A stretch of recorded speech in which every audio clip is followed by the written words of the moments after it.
This one's dressed up fancy. Let's run through his pockets. Picking the dead's pockets? Are you serious? I've still a rent to pay. He's got no more responsibilities. What's this? Gold watch. Beautiful it is. We fancy it in shadow takings. I suppose we are undertakers. Now, give him an Eve.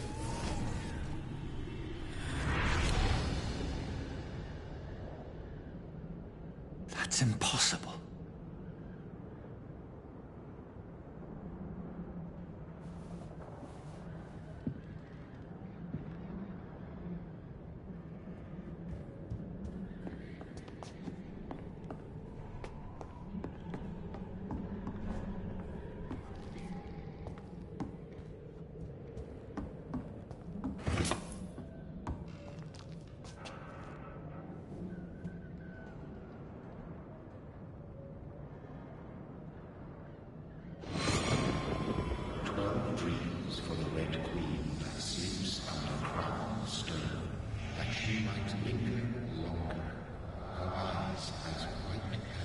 Who goes there?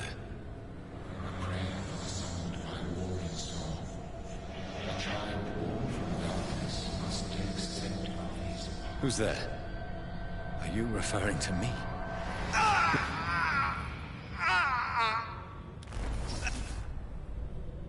No! No! I still have so much to accomplish.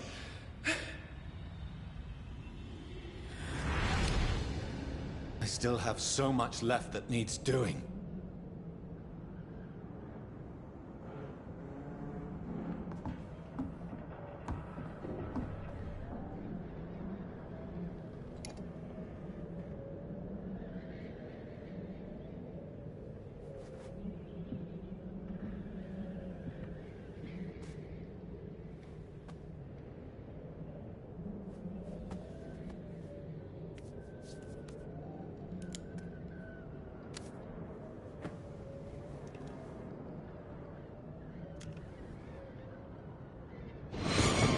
Johnny, this one's lost.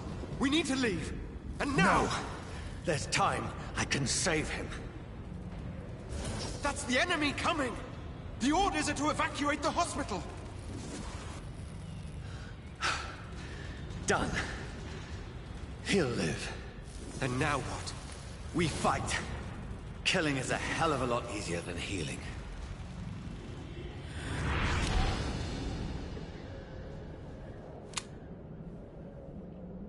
No, it never got easy.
This makes no sense.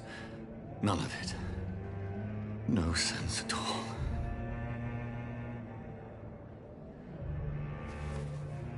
It's a nightmare.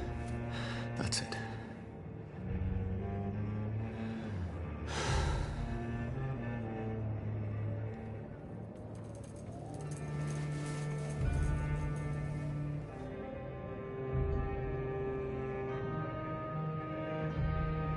So be it.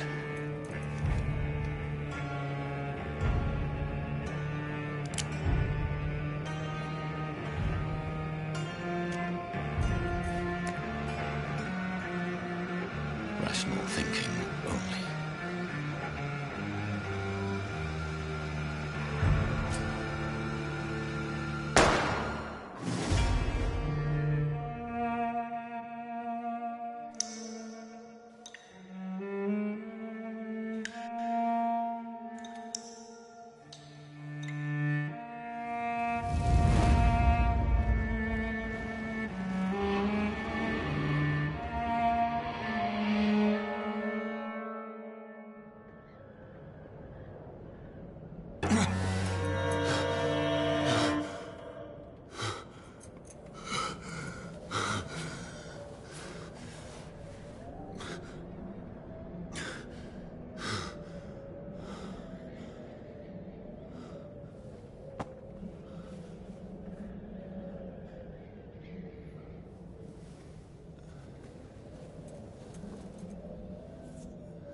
This is absolute madness. I've lost touch with the real. Madness it is, as mad as the moon. Mountains blinding sunlight into a glowing reflection.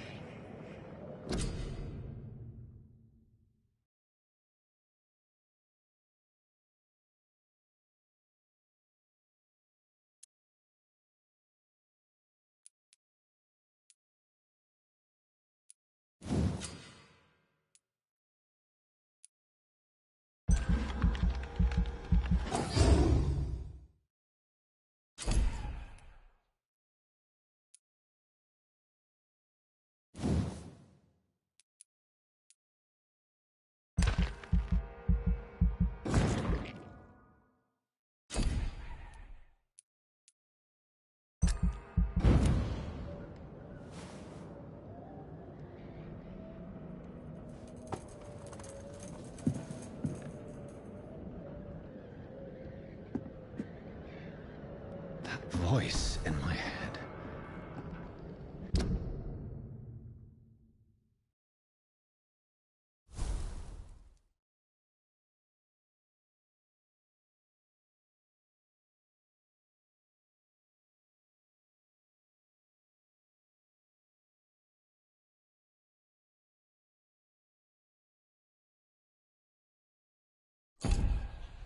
If I'm not mad, then it must belong to the one who made me what I am. I must find him to understand what I have become. These people want me dead. I need to leave now.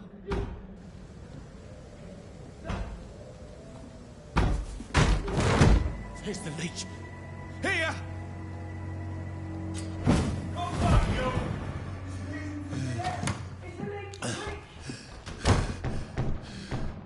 My head's spinning. Oi! Come out, you coward! Clever fucking beast!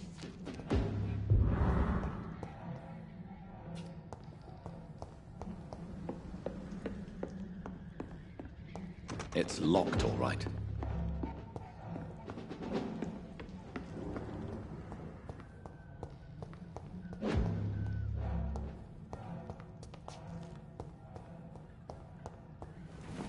I'm still in Southwark. I must reach the West End. Vermin! Go back home.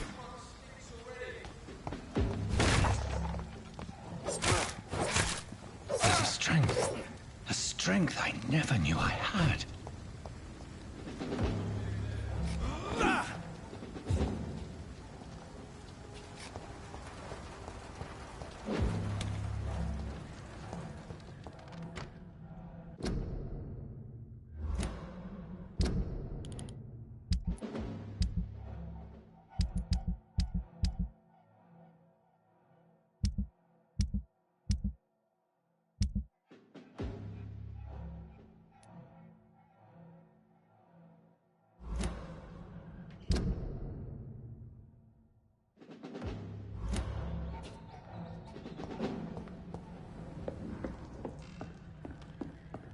I cannot enter.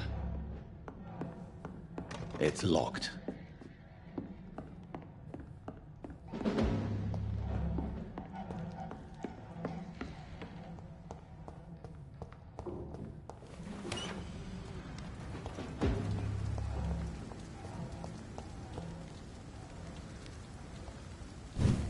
Watch yourselves! There's one of them!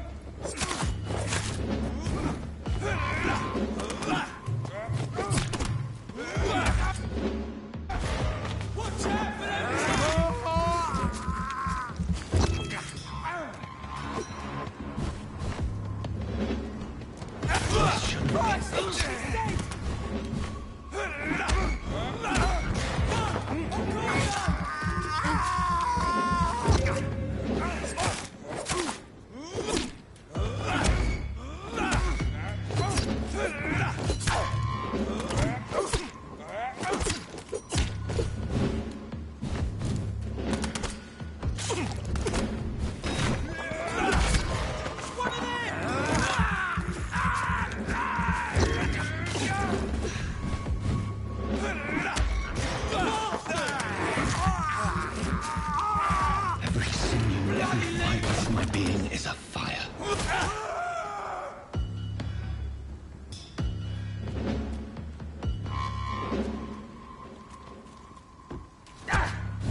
Reflexes.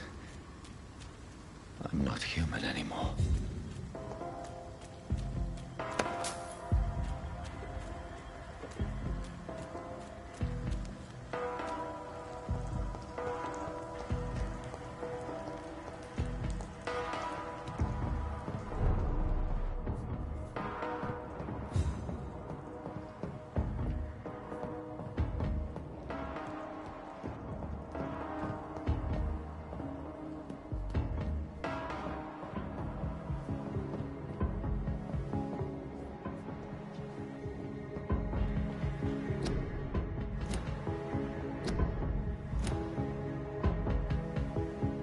My poor sister. If only I had controlled my need for blood. Mary, someone will pay for what happened to you. For what happened to us.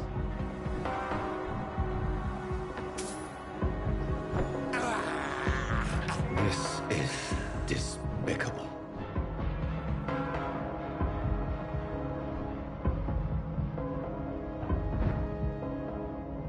The dizziness from the jump.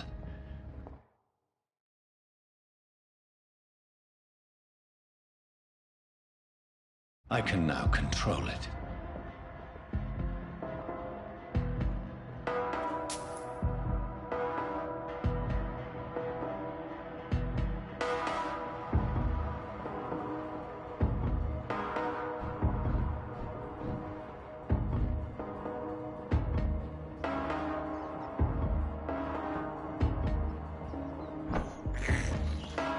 I can't believe I'm doing this.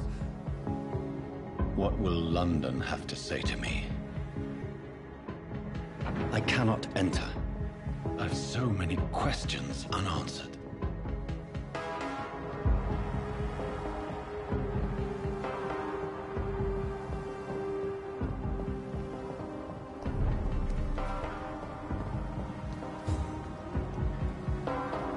Another corpse. Have the very streets of London become a mausoleum?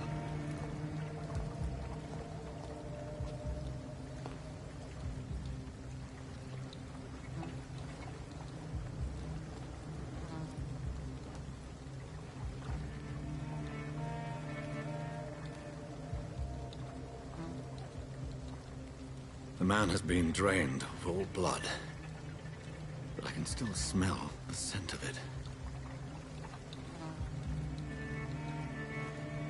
I follow the scent's trail. Perhaps it will lead me to my assailant.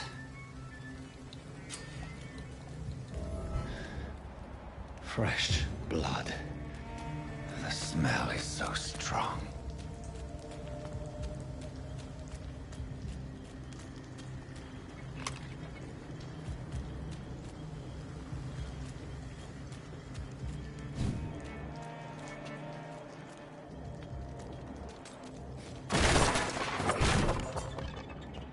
This is a slaughterhouse.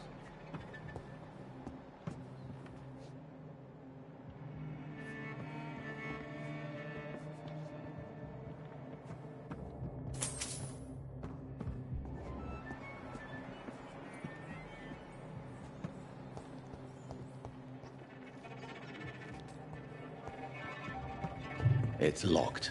It's locked, all right.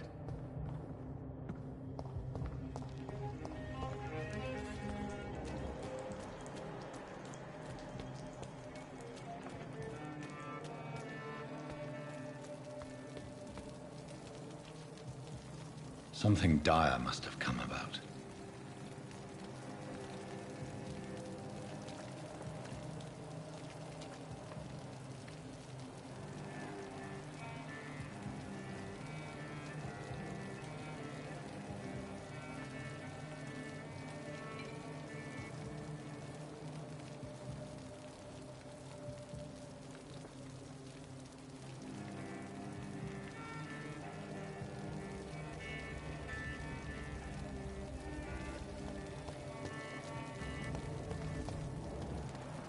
Where has everyone gone?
At last, a little life. Whoever he may be, the killer recently entered this bar. My God, sir, you look like Jonah's whale just spat you out of hell. Can I get you a drink? No, thank you. I'm not thirsty. Well, grab a chair and get some rest. This is going to be another long night. Why is it going to be a long night? You must be new around here. Don't you know about the murders?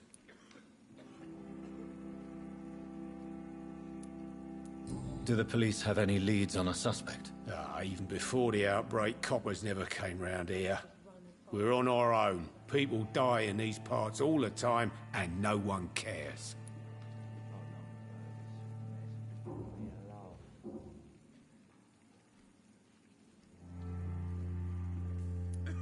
Tell me more about these murders. Every morning for the last few weeks, bodies have been found. And those poor sods didn't die of flu.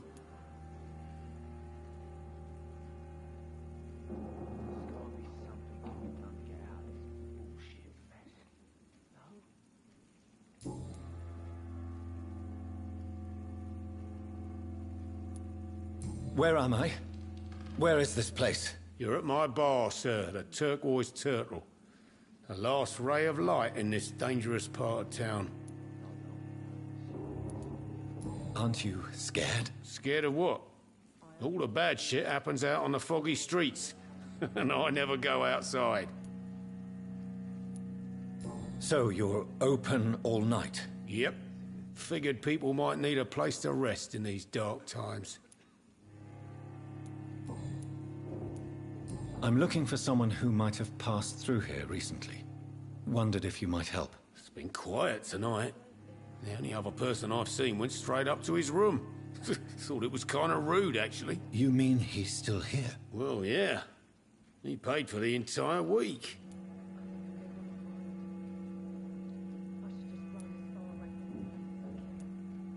How long has he been here? He rented the room a few days ago and didn't say when he'd leave. Who is this man? What does he look like? Well, like a gentleman, I guess. Well-dressed, quite polite. A professor or something fancy like that. Always writing, reading notes. I need to meet this man. I have questions. Just climb the stairs and knock on the first door. I heard him open his window, so I guess he's still awake. And, Yes? no funny business. You hear me? This is a respectable establishment. Enough to see them wet boot boys get what's coming to It's a them. good thing you cannot see me now, Mum.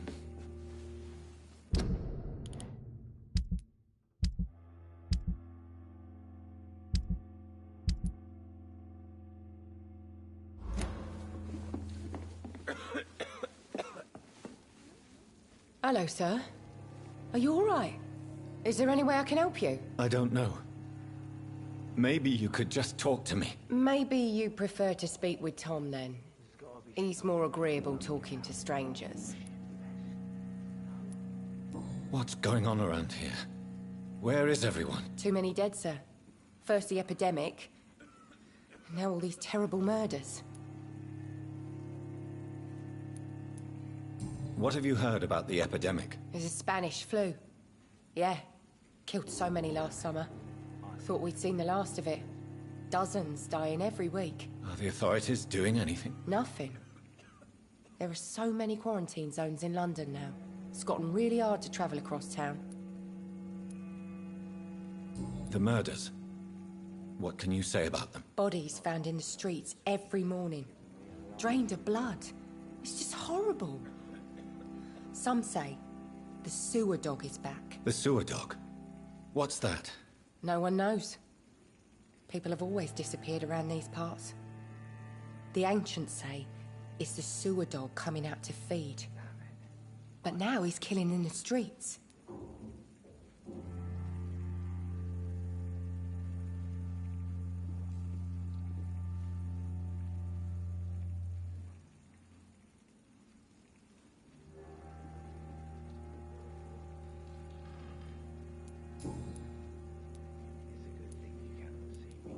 What is this place? This is Tom's bar, the Turquoise Turtle. I'm the barmaid here, Sabrina, if you want to know.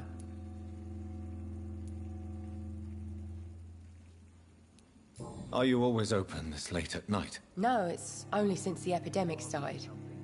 Tom thought that people may need a safe place to stay. You don't seem to have much business. Where is everybody? Well, most people are sleeping right now. And those that are awake tend to avoid going out. What with the murders and all.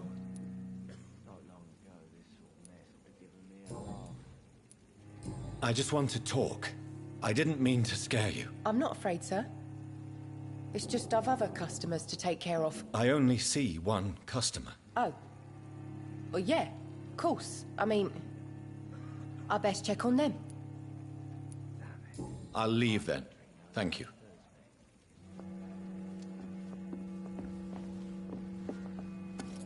Good evening, sir.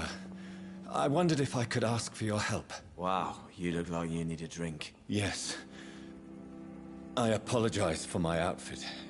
It's been a long night. Been there, seen that. Don't worry, things can only get worse.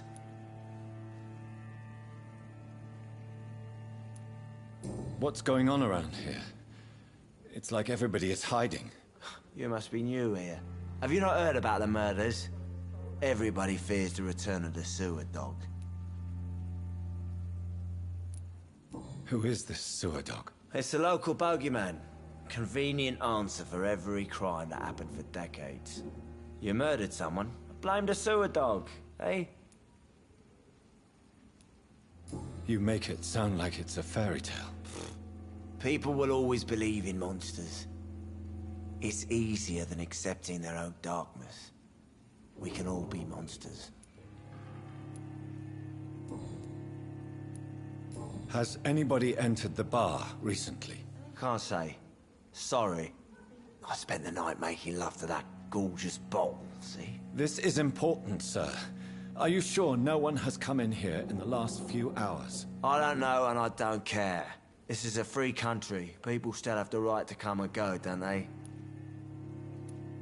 I'll leave you to your bottle then. I should just run as far away from this place as I can.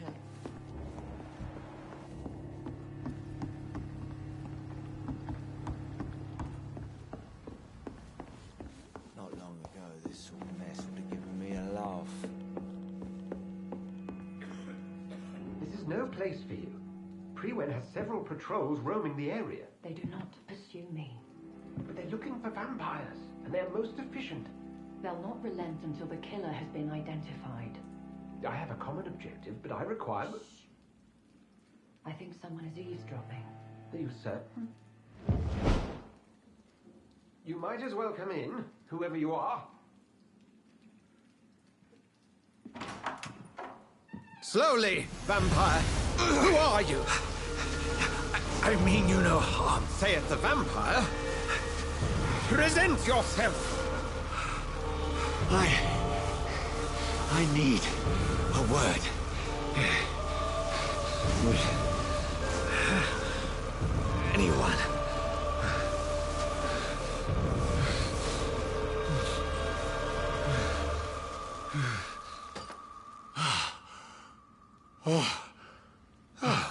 Well, that's something I can do for you.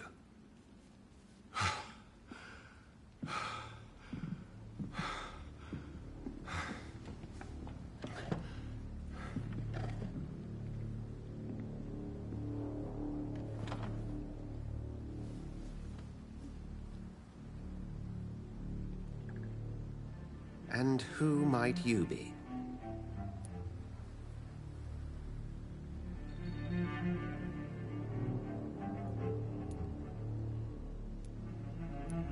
Tell me, who are you? First, tell me what you want. Then I may tell you. That's none of your concern.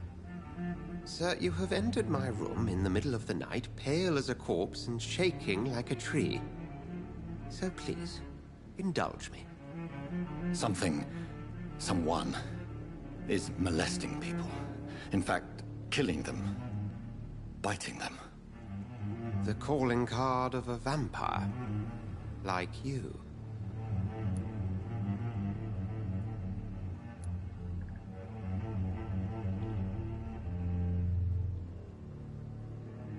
You seem the expert. How would that be? I have my secrets, as you have yours. Then if you are not a vampire, who or what are you? Dr. Edgar Swansea of the Brotherhood of St. Paul. I am performing an independent investigation here in an attempt to understand precisely what is going on.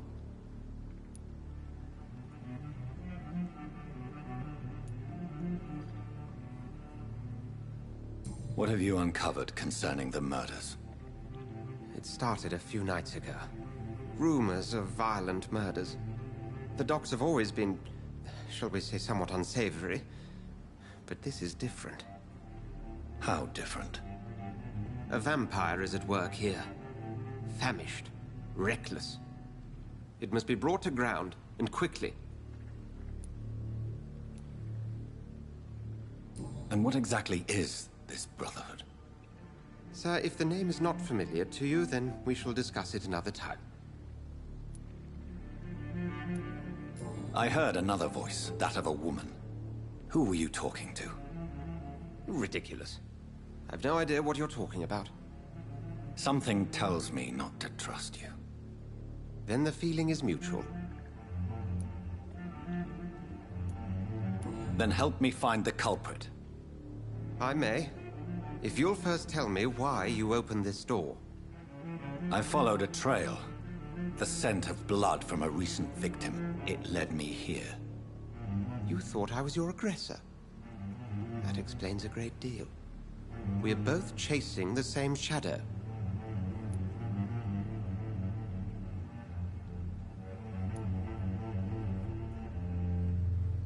A shadow, indeed. Yet I heard his voice in my head.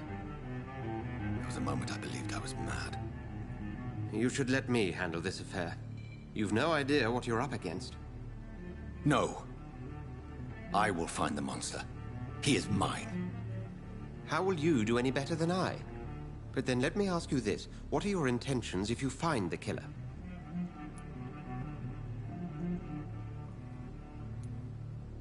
I will at last have the answers to my questions.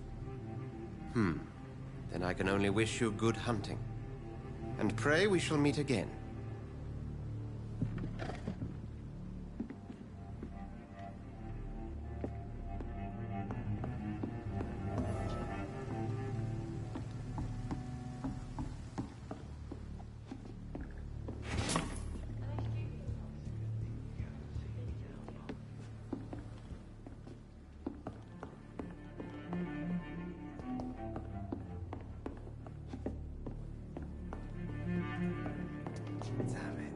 If Swansea is not my attacker, it means somebody else came here tonight.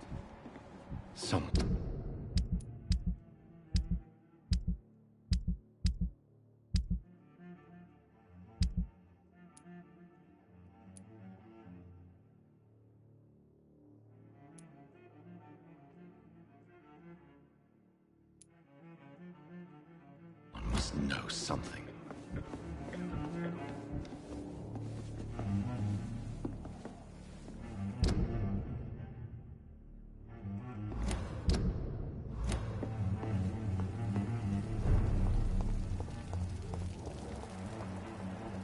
I will get to the bottom of this intrigue. What's been done to me, to this city.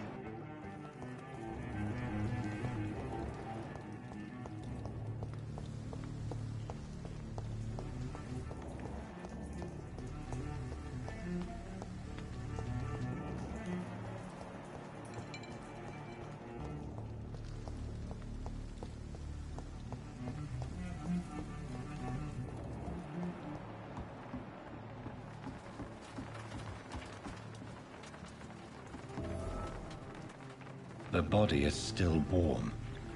This man has just been drained of blood. This man was armed. He tried to defend himself. This corpse has been dried of its blood, just like the previous victim. What's this? Some sort of note.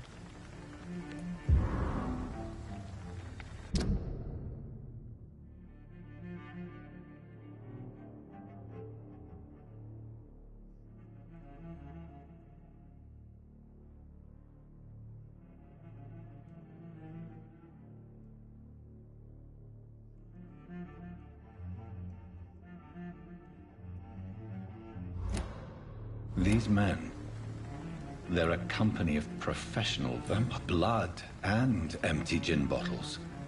This bishop fellow is something of a heavy drinker. There are blood splats on the other side of the canal. I must reach that barge.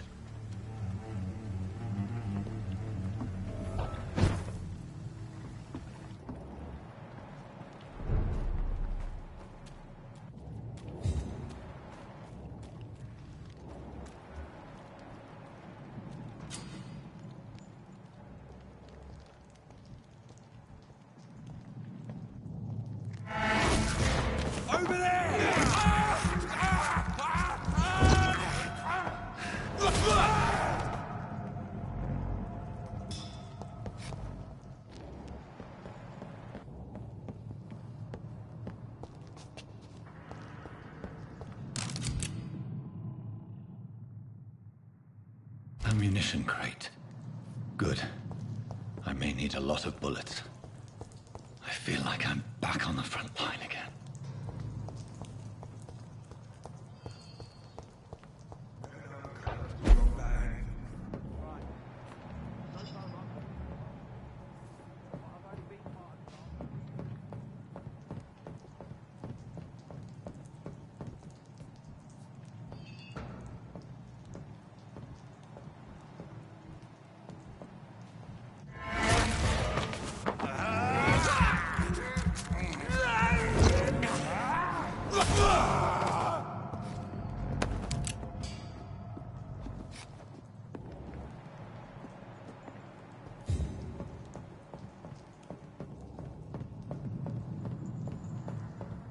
It's locked.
Spotted!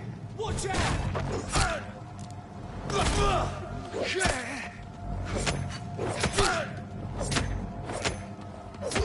Oh, Christ!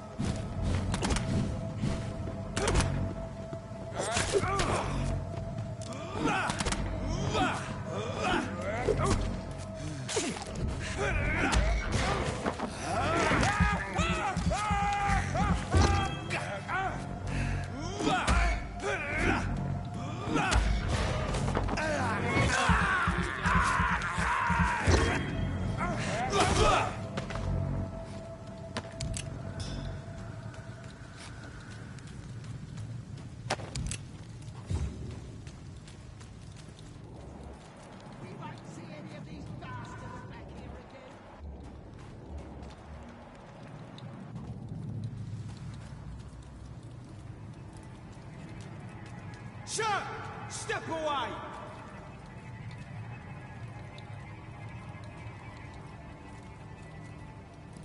Not a good place for a stroll. I said stay away, sir!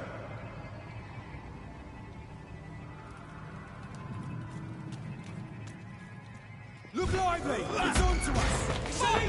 It's quiet! Watch it! It's a killer!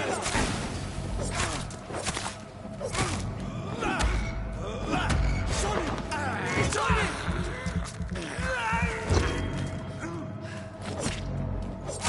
Christ! He's dead!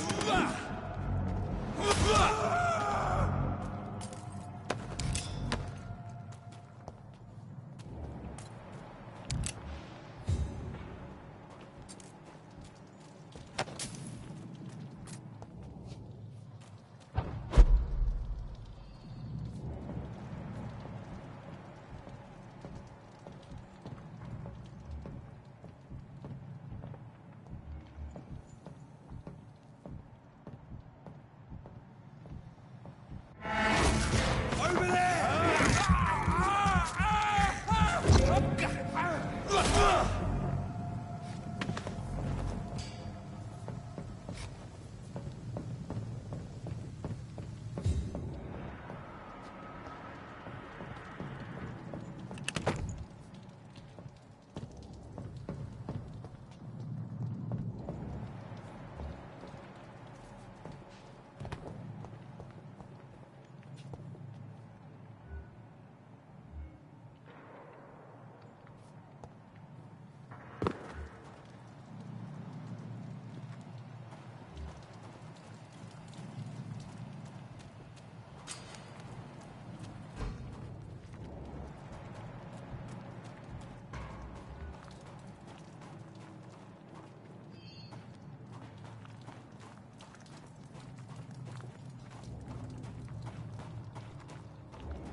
I cannot enter.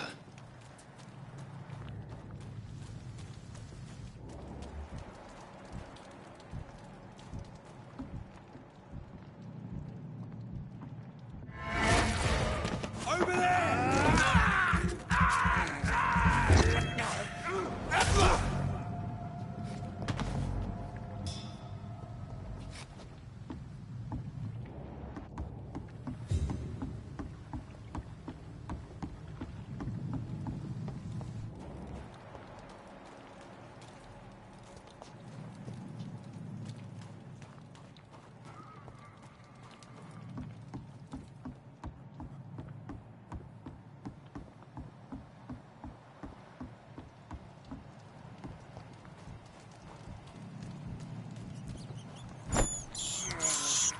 I have this thirst for blood.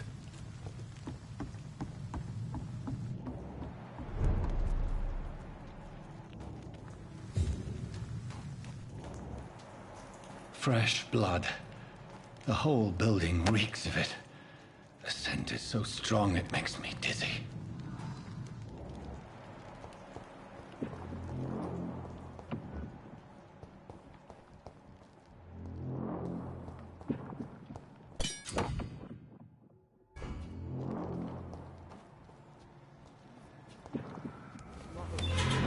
This place reeks of bloodshed. Must have more. This creature is bedeviled. I must put it down.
William, please, stop.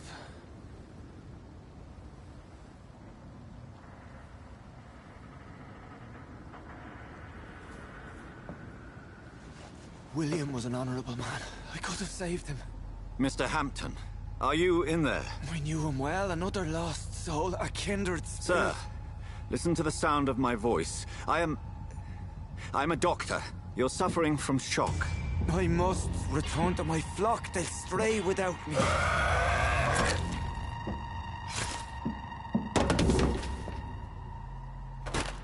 Remember, certain skulls are every bit as resistant as we are. Who are you? What do you mean by Skal? You truly are a newborn. I should have realized. Wait. You are the woman from the bar. Are you... like me? Can you help me? I believe, sir, I already have.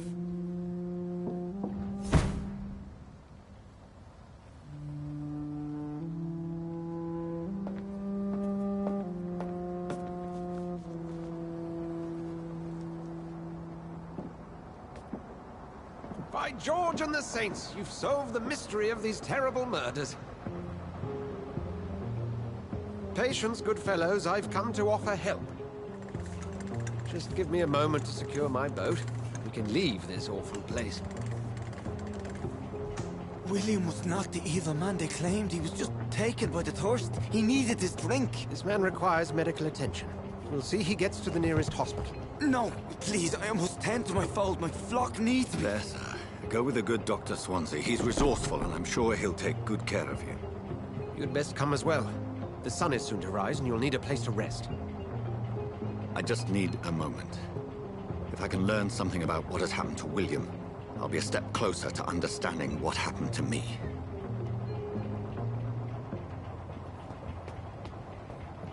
This poor creature can't be my maker. Could it be some subspecies of vampire? I must find a place to analyze the blood.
Where are we headed? We're on our way to the Pembroke Hospital. It's just across the canal. They'll have a bed for poor Mr. Hampton. William was... What manner of creature was he? Predator, prey, villain, and victim. Who can say? The important thing is that he's been stopped. Duly noted. And the woman? What... Who is she? What woman? Oh, don't play me for a fool. You used me to locate that skull. You must know who she is. And I thought you a gentleman. You shouldn't talk about a lady behind her back, but I will tell you she values her privacy. Were London as peaceful as she appears from the middle of the canal? If only that were the reality of the situation. To be honest, I've always tried to avoid this part of town. Pembroke Hospital is the last bastion between the rest of London and the epidemic. The flu has decimated the East End and the war still rages. Welcome to the front lines of a plague. This is where you work, Dr. Swansea? I am the administrator of Pembroke Hospital. I thought you were here in service of your mysterious order, the Brotherhood of... Of St. Paul's Stole, yes. But first and foremost, I'm a man of science. A physician, like yourself, Dr. Reed. How do you know who I am? No need for modesty. You are Dr. Jonathan Reed, a surgeon of some caliber and renown, if I'm not mistaken. You are correct, sir. I knew it! I had my suspicions. But when you took the blood sample from the corpse of poor William, I was certain. Dr. Reed. Marvelous. Have we met? I attended 3 of your seminars before the war. I have the utmost admiration for your research. And what a turn of fate. England's most esteemed blood specialist returns to London a vampire. That word, again. From a so-called man of science. I understand. Traditionally, the role of science is to refute myth, but when myth walks among us, the Brotherhood of St. Paul has dedicated its purpose to their study. There's so much for you to learn. Of that, you are right. Well, then let me be blunt. Join my staff at Pembroke Hospital. As a physician. I suspect you'll not find a better post of employment to contemplate your predicament. This is sudden. I was returning home to see my sickly mother. But alas, that was before contracting this... affliction. Dr. Reed, take a moment to consider. The post would be for the night shift, providing a good explanation for your absence during daylight hours. You'll be adequately reimbursed, and have a place to hide. I even had the forethought to bring some clean clothes. So, what do you say? It seems I have little choice, but yours is a generous offer, so I thank you. Brilliant! Oh, Jonathan, this is one for the book, and the beginning of a beautiful friendship.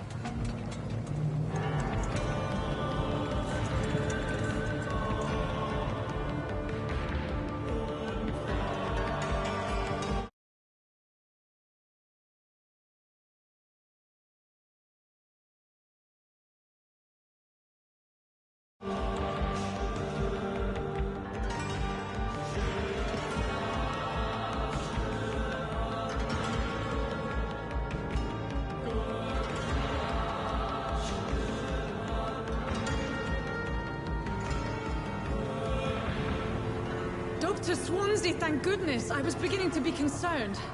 Worry no more, Nurse Crane, for I bring good news. Oh, Doctor, what a night. We lost 2 more patients. Nurse Scow said she couldn't take it anymore and resigned. Yes, well, I'll make a new rota in the morning. In the meantime, find a good bed for Mr. Hampton. Be sure to pay attention to his needs. Of course, Doctor. Oh, and Dorothy? Yes, Doctor? Dr. Reed here has just returned from the front. He served King and Country and will be joining us here at Pembroke. We're very lucky to have gained a surgeon of his talent, and one so experienced in blood transfusions. That is good news indeed, Doctor. Oh, yes.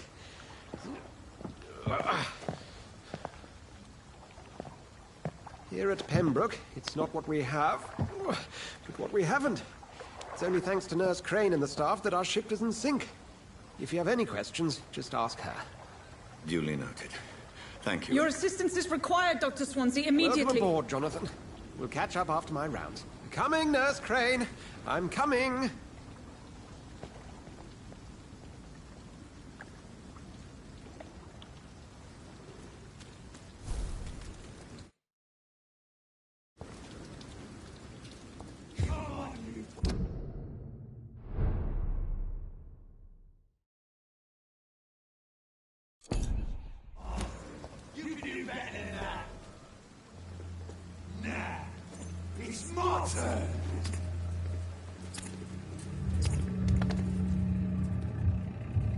Rotten bureaucracy.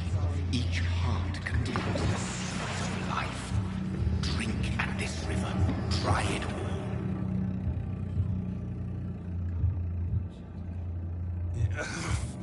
Oh, come on, you bastard! I won't bite. Sir, please. You've lost too much blood. Calm yourself. You think I didn't notice? Stop your staring and get me to an hospital, you arse!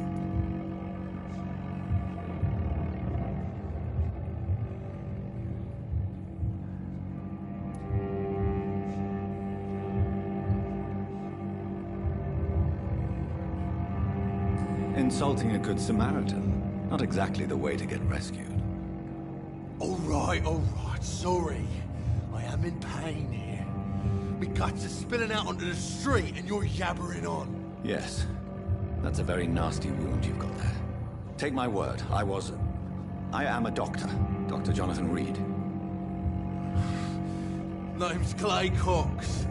I'd appreciate you helping me to a better place, Doc. Follow me, Mr. Cox. Let me assist you to that better place.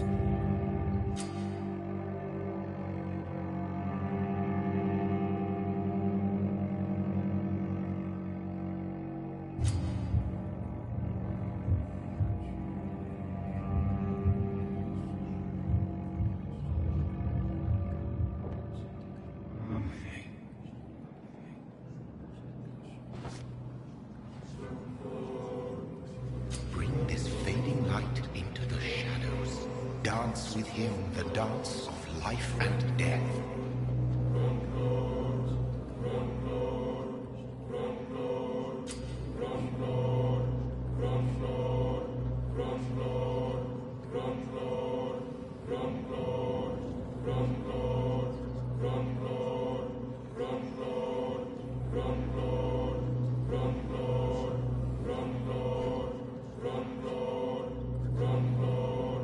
No more. Not tonight. Not like this. I will not take another life.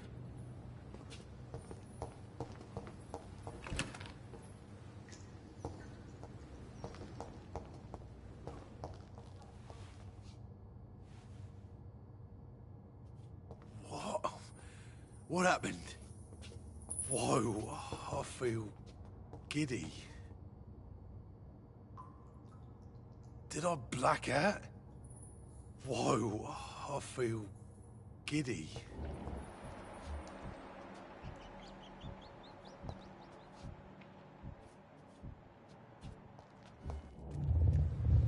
It is wise for the huntsman to sometimes let his prey go, but no famished hunter can run for long.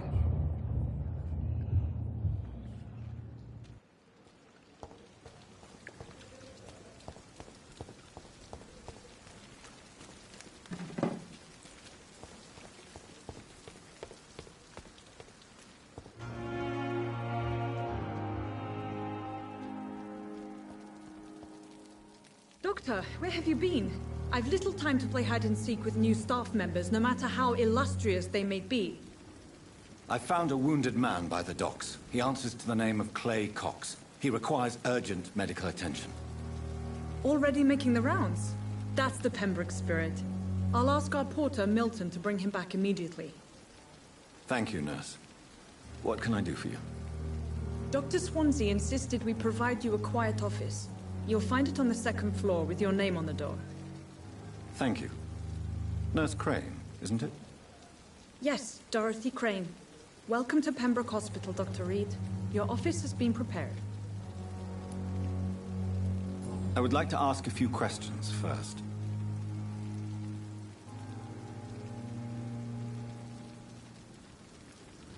And Mr. Hampton, the patient we brought in, how does he fare? I gave him a sedative to help him sleep. Poor thing was in quite a state of shock. What kind of man is Dr. Swansea? Well, you accepted the job from him. I thought you would have known about your employer. Apologies, I've only just met him the once. This is sudden. I've only just returned to England. Dr. Swansea is a brilliant surgeon and the most compassionate physician. It's right to assume Dr. Swansea knows far more about me than I do about him. You'll get to know him soon enough, and better than me. The administrator has better things to do than mix with us.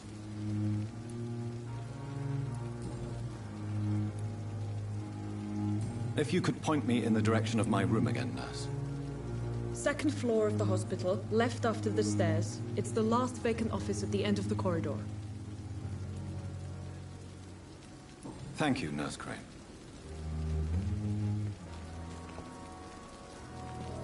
What can I do for you, Doctor? Thank you, Nurse Crane.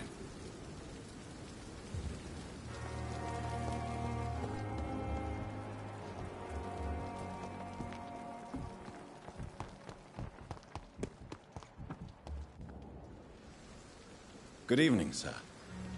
I'm Dr. Jonathan Reed. I'm new here. I've already heard about you, Dr. Reed. I'm Milton Hooks, the ambulance driver for this shithole of a hospital. That's quite a blunt introduction, Mr. Hooks. You can call me Milton. I like to speak my mind, Dr. Reed. Perk of the job. Don't judge me, and I won't judge you. I'm not sure I understand what you're talking about. Well, I'm no doctor, but I'm pretty sure a gun can't be used as a surgical instrument. You have a keen eye. I learned to shoot during the war, and have carried one ever since. Old habits die hard. No need to explain, Dr. Reed. And if you ever need a better gun, remember, I may have something for you.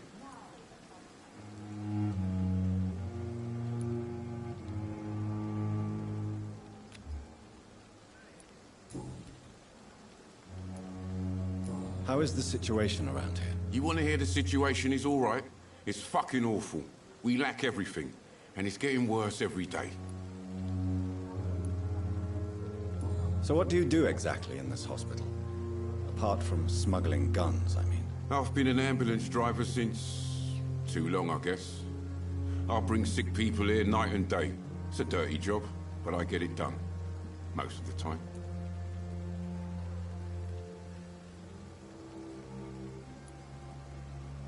Since you're on the front line, how is the sanitary situation in this vicinity? It's a complete disaster.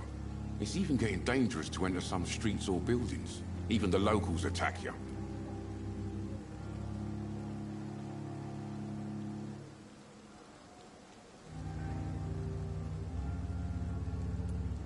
It sounds like things have been a bit rough recently. What's happened? Yesterday I got attacked by the patient I was bringing in. I escaped through the hospital's garden, but I lost my wallet when I was running. You left an infected patient outside the hospital? That's incredibly dangerous. Go there yourself if you want, but be careful, Doctor. I'd rather not bring your dead body back.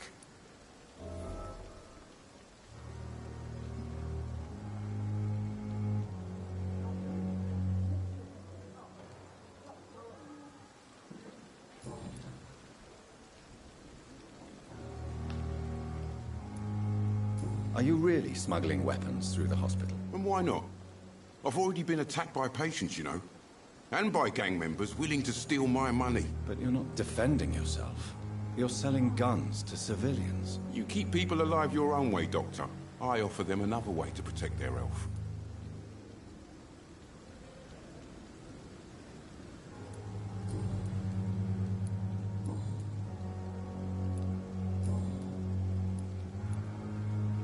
Goodbye, Milton.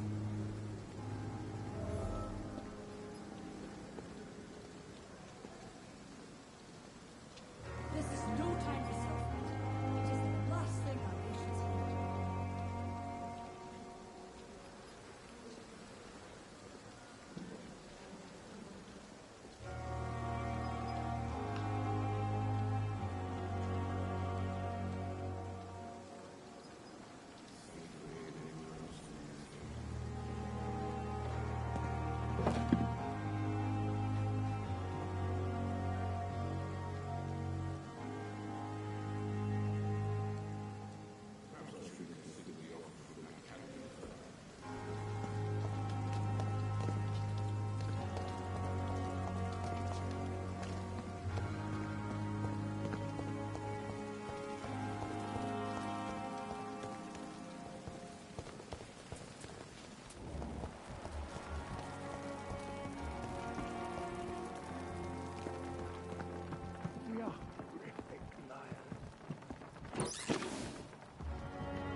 Good evening, sir.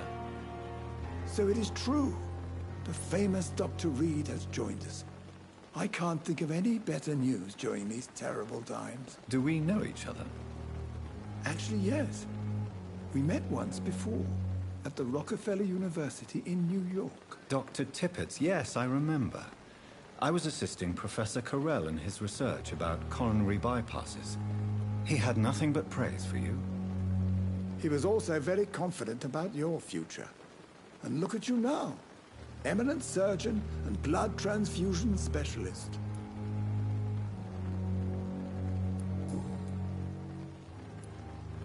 What is the Pembroke Hospital situation? And please, speak freely. This hospital is not exactly the best of London. I'm sure you are used to working in a better environment. It's more than enough. In any case, the personnel of a hospital are much more important to me than the building. Don't be misled by appearances, Dr. Reed. This hospital does not lack talented people. It just lacks hope. What can you tell me about the staff in the hospital? Some are really good, and others are not so good. But during this troubled period, there is no time for slander. I prefer to focus on the positive character traits.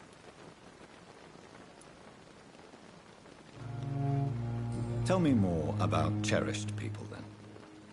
Nurse Brannigan is a pearl. She is the most helpful and dedicated nurse I've ever worked with. A clever and cheerful woman. You really...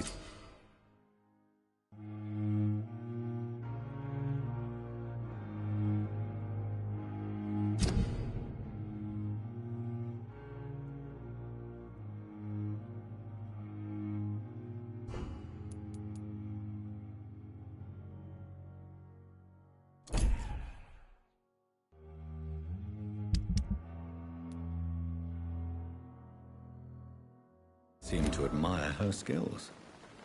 I'll go even further. If she was a man, she would be a damn fine practitioner. Any opinion about the management? I don't always agree with Dr. Swansea's reserve, but I must admit he does all he can to keep this facility running during this crisis. Ah, yes, the burden of command. I was fed up with this concept while serving as a medical officer. Don't get me wrong. Swansea's a good administrator. I just wish he would get out of his office now and again.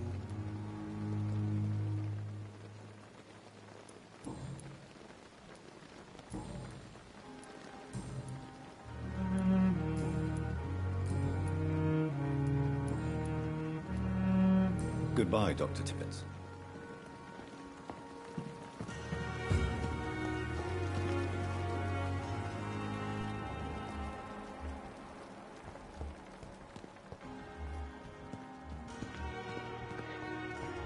Dr. Swansea is right.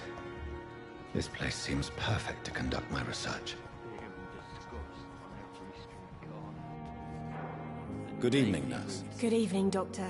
I don't think we've been introduced yet. My name is Pippa Hawkins. And I'm Dr. Jonathan Reed. Dr. Swansea has recently offered me a position in this hospital. Well, it's a euphemism that your help will be appreciated, Doctor.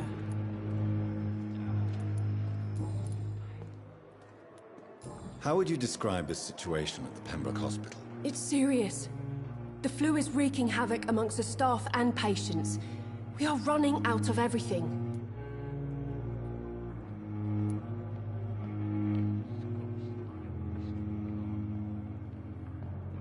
Nurse Hawkins, the Spanish flu won't last forever. Even the Black Plague didn't kill everyone. I wish I could believe you. But what if this epidemic was worse? What if in the end, nobody was spared?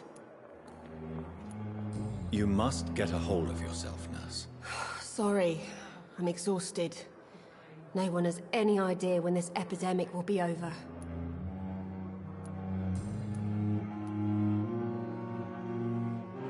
How long have you been a nurse? Well, long enough to see that the epidemic is winning. And no matter how qualified you are, don't tell me you'll change that.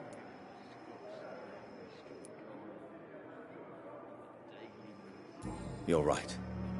When dealing with such a terrible disease, one must remain humble. But that doesn't mean we shouldn't try our best. Sorry, Doctor. I don't want to sound bitter, but I'm just too tired to give a pep talk like Nurse Brannigan.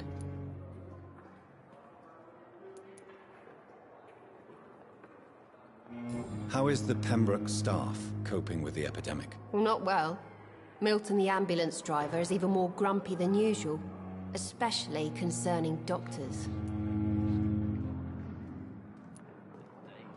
Why is Milton grumpy on a daily basis? Is it just an act? Milton's not the kind of man who's bothered about a bad reputation, whether he deserved it or not.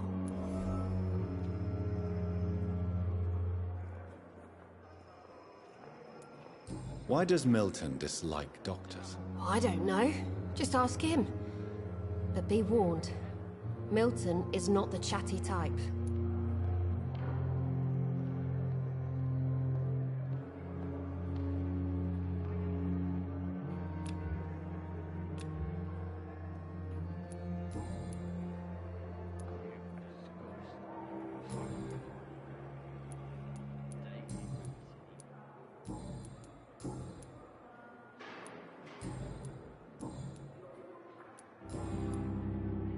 Goodbye, Nurse Hawkins.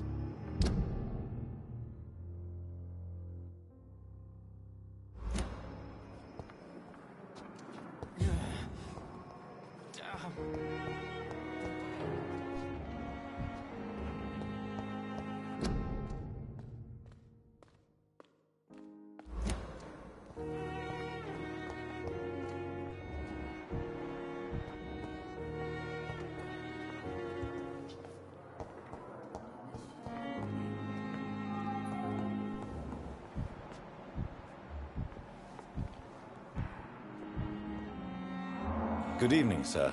I'm Dr. Reed. I believe we're going to be colleagues. Reed? Yes, I've been informed about your arrival. I'm Waverly Ackroyd.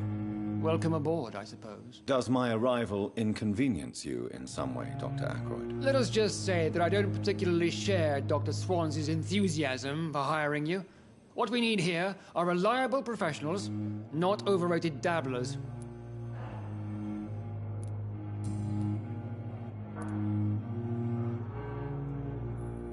If you have a problem with me, Dr. Ackroyd, please feel free to tell me. Dr. Swansea has imposed your presence on this hospital without asking anyone's advice. The benefit of his position. But I don't agree with it. I know we've never met before, but I believe this hospital could use all the help it can get. You will agree with that, I'm sure. Oh, but I have heard about you, Dr. Reed. Of course, you can't say the same about me, since I have not wasted my time courting the press.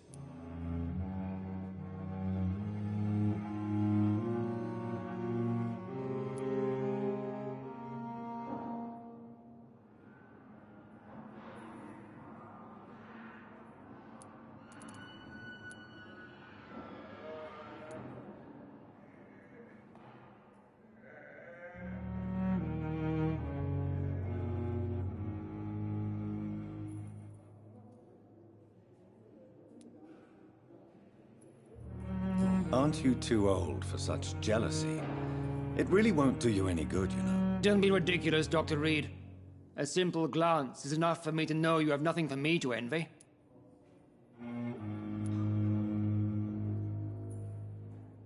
Since your tenure in this hospital is longer than mine, perhaps you can tell me more about this place. Let's just say I'm tired of the carelessness around me. I have always respected the skills of Dr. Swansea, but over time his enthusiasm has become displaced. Carelessness? Exactly what are you talking about? We're here to save lives. The people who trust us are not volunteering for experimentation. They're here to be healed. I don't intend to run any radical experiments, Doctor. Even if I, as any good practitioner should, express an interest in pushing the boundaries of medical research. Modern medical methods were created through audacity and ego. But there are rules in our line of work, and they're here to protect our patients.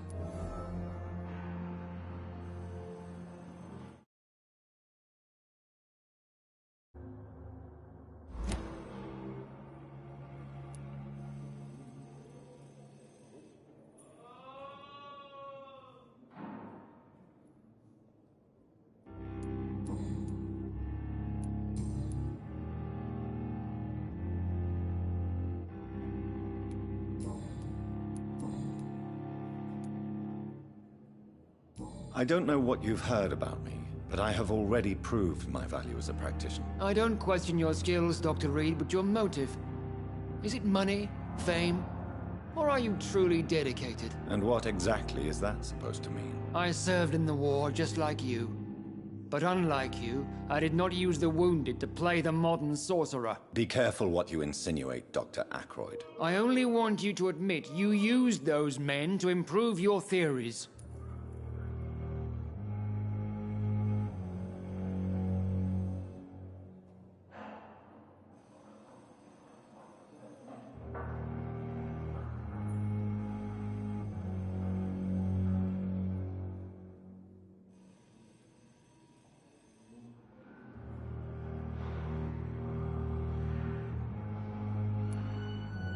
I don't see any reason why I should justify my actions to you. That's true, Dr. Reed. The only judge has to be yourself. The question is, are you judging yourself hard enough? It seems you have bad memories of your military service. I refuse to see this industrial slaughter as scientific progress. War only reveals the worst in men. We can at least agree on something, Dr. Ackroyd.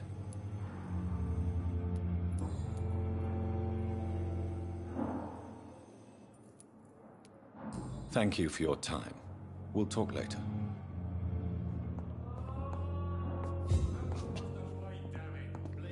Not further your agenda, sir. How long is it going to take to fix me properly? A month? A year? You have the right to disapprove of our methods. You will kindly apologize when you... Good evening, Doctor. I believe we're going to be working together. Dr. Reed.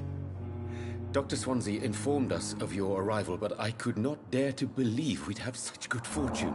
Such an honor, sir. Thank you. And you are? I am Thoreau Strickland, Dr. Thoreau Strickland. I'm a great admirer of your work, Dr. Reed.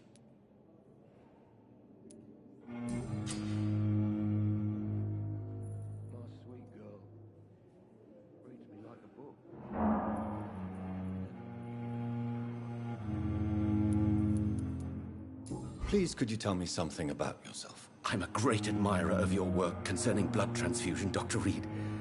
I run my own experiments. I'm convinced it's the future.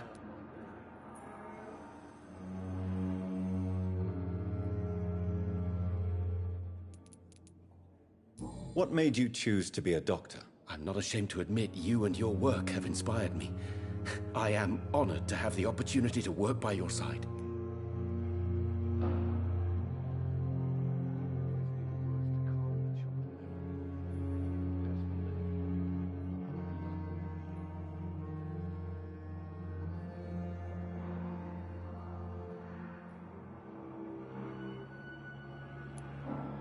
It's always a pleasure to share scientific and medical knowledge with someone eager to learn.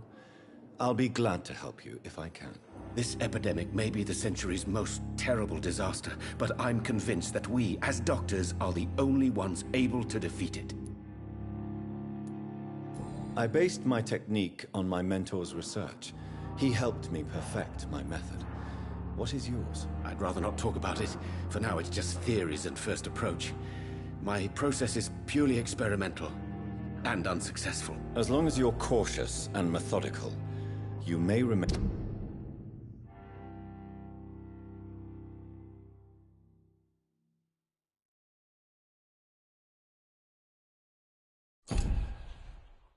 empty-handed, but you won't fail. You're not the first one to warn me, but I am convinced knowledge is the main weapon against the ravages of this epidemic.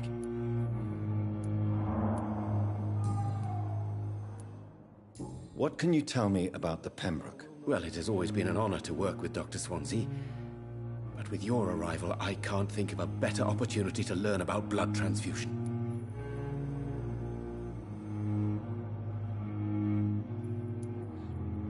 Do you need help with anything in particular? Well, yes, maybe. I'm waiting for a batch of products I ordered for my personal research, yet my supplier seems to have vanished. Do you want me to play the errand boy for you? Oh no, Dr. Reed. But if you went personally to his shop, what with your reputation and all, he wouldn't dare to refuse the products I need. I see. Well, give me the address, for I may pass by if I have time.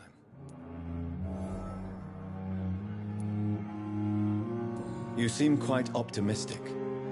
It's a rare and precious attitude in these difficult times. I'm convinced that this epidemic is a test of endurance and dedication for us men of science. Questions remain about our capacity to resolve the situation. True. Last summer, during the first wave of the epidemic, I used to joke with Milton about the extra work. We're not smiling now.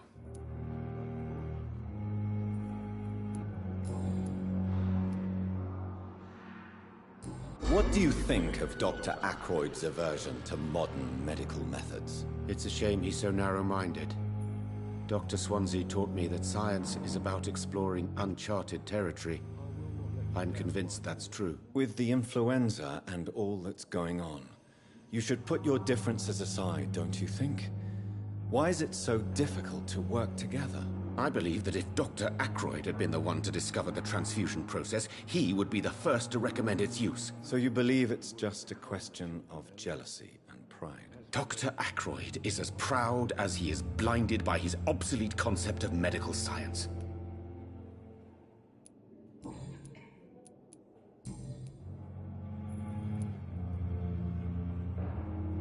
Tell me more about your willingness to experiment with new medical techniques. Harvey Fiddick is a patient suffering from a severe injury that could cripple him if not treated correctly. I'm convinced your blood transfusion technique could help him. What is it you really want? To save him, or to prove your point? Fair question. I want nothing but to save my patient, Dr. Reed. Especially since I know Mr. Fiddick's story.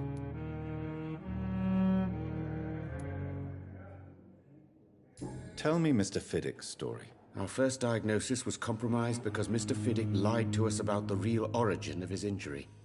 He first claimed it was an accident. But why would he hide such crucial information from us? Because he is a proud father, ashamed of putting his children at risk because of his own negligence. This personal involvement could also appear to be a lack of impartiality. You must know that a good surgeon must remain neutral. I agree. But that does not excuse Dr. Ackroyd's behavior. A man who did not even take time to converse with his patient. Do you think keeping his distance was a mistake? All I know is that I'm taking care of human beings with desires, hopes, and fears. Not some biological machine comprised of blood, bones, and flesh.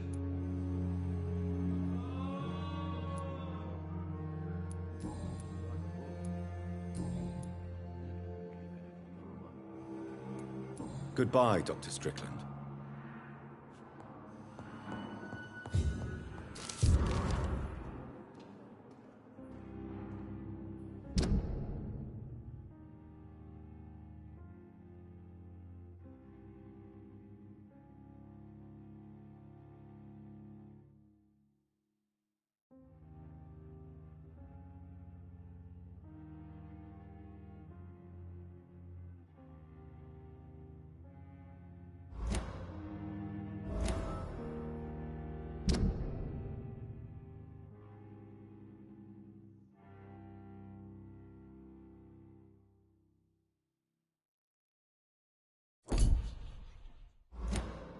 You always knew the words to calm the children, Ellen.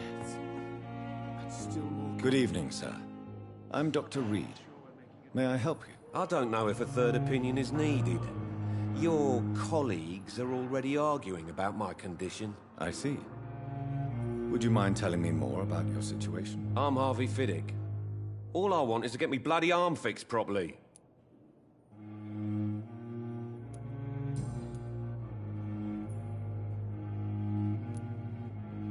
Tell me about yourself, Mr. Fiddick. I'm just a regular guy waiting to get his arm fixed, so I can return to work and to my family. I was more curious about what you were doing before being hospitalized. I'm a carpenter, and a good one too. But that means I need both arms to feed my family, Dr. Reed.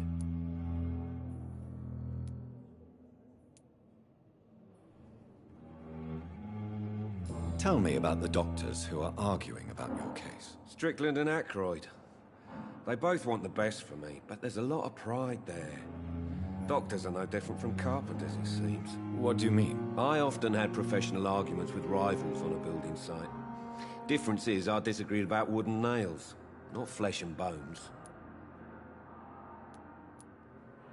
Are you satisfied with your treatment here? Well, it's clear that I've chosen a bad time to be injured. Forgive my bluntness, but you seem overwhelmed by cases of the flu. I won't lie to you about it. I'm afraid we are. Are you sure you don't want to operate yourself, Dr. Reed? I have the feeling you're very capable, and your colleagues seem to think so too. In other circumstances, you would be right. But for now, I don't think I can take on the responsibility. My apologies.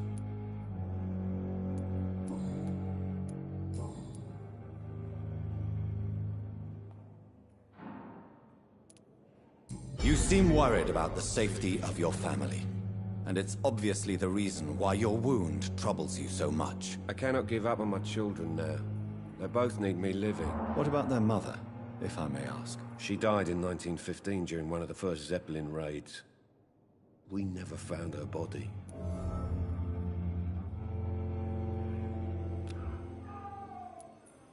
Tell me about your injury, Harvey.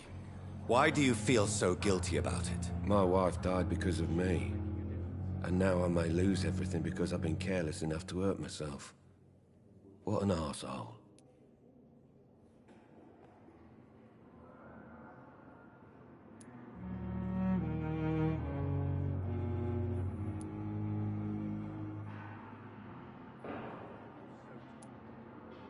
How could your job be responsible for your wife's death? I was working a double. She went out to bring me a hot meal and got caught in a German bomb raid. You can't hold yourself responsible for your injury, Mr. Fiddick. Unless you tried to hurt yourself. Of course I didn't hurt myself. But I can't work until my arm is fixed. My children need to eat, Doctor.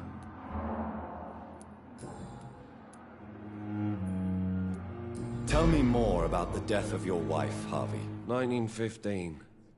I was in the army. Building workshops for the Royal Flying Corps. Helen was happy I wasn't sent to the front. What happened? The Germans sent Zeppelins to bomb the construction site, but they missed their target. My wife was bringing my dinner when the bombs fell.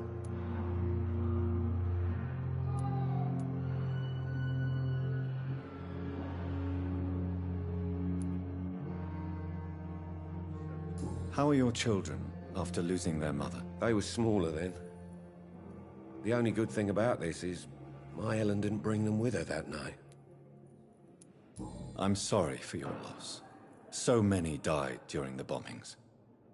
I served in France and witnessed the carnage there. I would like to say that she didn't suffer. Truth is, I have no idea. I just know that I'm all that me kids have. Poor little bleeders.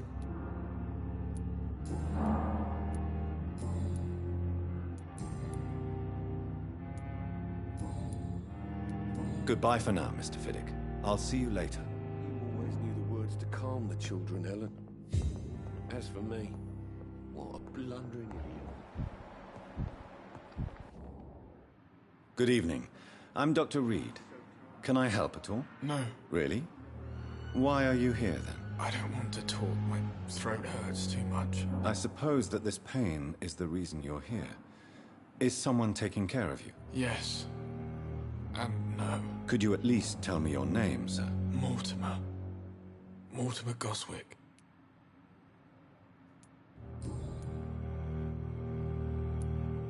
How painful is your throat, Mr. Goswick? So painful I'd rather not talk at all, Doctor. I'm sure you realize a doctor and his patient have to communicate, sir. Would it help if I gave you some paper and a pen? Not really. I see. Then maybe it's not just your throat that hurts, Mr. Goswick. Perhaps your sore throat is just the consequence of something more hurtful. Yes, maybe. But I don't want to talk or even write about it now.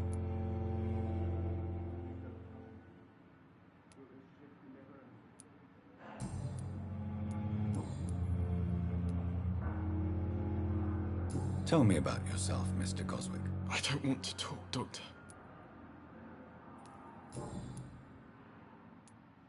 I have to go now, sir. But don't hesitate to contact me if you need any help. Good evening, sir. Doctor. Oh, sweet girl. Good evening, madam. Can I help you? It's my son who needs you, sir. I'm Dr. Jonathan Reed. How can I help your son? I'm Beatrice Goswick, mother of Mortimer Goswick. Could you check on him, please, Dr. Reed? I've heard much of your talents as a physician.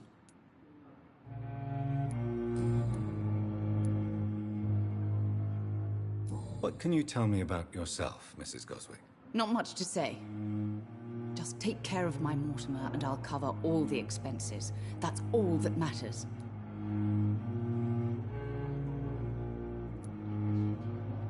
Are you really that rich? Most of the patients here are of a more humble origin, if I may say so. Yes. Thanks to my husband. May he rest in peace. I can cover any needed medical expenses. May I ask if you have an occupation, Mrs. Goswick? I'm a teacher by profession. I teach young women who are more ambitious about their futures than their families. Good evening, sir. What do you think of your reception here? Any complaints? I have had the uttermost reservations about this hospital since we arrived. But we had no other choice, considering the state of emergency. Is there something in particular that's bothering you? Some of the staff were not especially welcoming. I suspect they're not accustomed to dealing with patients of such social standing. Tell me more about your arrival at the Pembroke Hospital. What gave you such a bad first impression? The ambulance driver was quite rude, for a start. And that nurse, Miss Hawkins, seems to have quite a dubious attitude. What do you mean? She managed to secure a bed for my son despite the epidemic. It was a relief, but it wasn't cheap. She charged you for a bed? Yes, and I paid without question, considering the urgency of the situation. I share your concern, Mrs. Goswick. Be sure that I'll talk to the people involved. I don't expect compensation, Dr. Reed. But I'm aware such behavior would not be tolerated in other hospitals.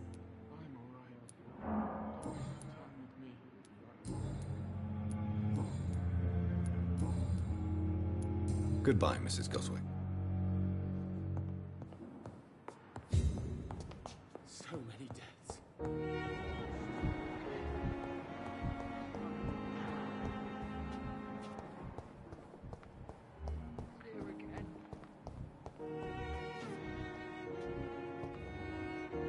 Good evening, miss. I'm Dr. Reed, the new surgeon at the Pembroke Hospital. And who are you? Your name has no meaning to me, mortal. You're nothing but dust blown by the winds of eternity. I beg your pardon? What are you begging for, mortal? My clemency? Well, tonight maybe I'm inclined to mercy. You'll never forget the night you met Thelma Howcroft. You keep calling me mortal. Why is that? And if I'm mortal, what are you? Well, Dr. Reed, if you must know, I'm a vampire.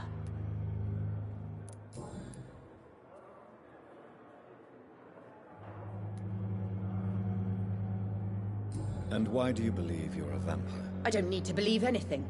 It is what I am. It is what I feel within this hollow shell of flesh.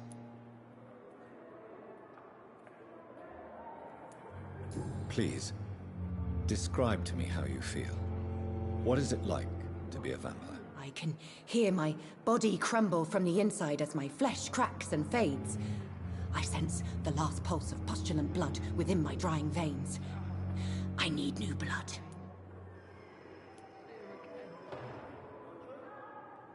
I see. Have you ever heard of Cotard syndrome, Miss Howcroft? Never. It's a mental illness discovered by a French neurologist named Jules Cotard.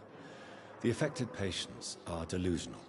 They believe that they are putrefying, that they are dead, a ghost or a ghoul, or in your case, a vampire. Delusional, you say?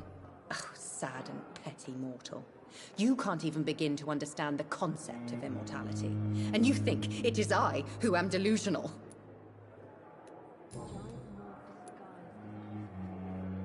I'm assuming you must be a patient here. Am I right, Miss Howcroft? It's only a cover. To hide from my enemies. I can leave whenever I want. As a woman, a spirit, fog, or bat.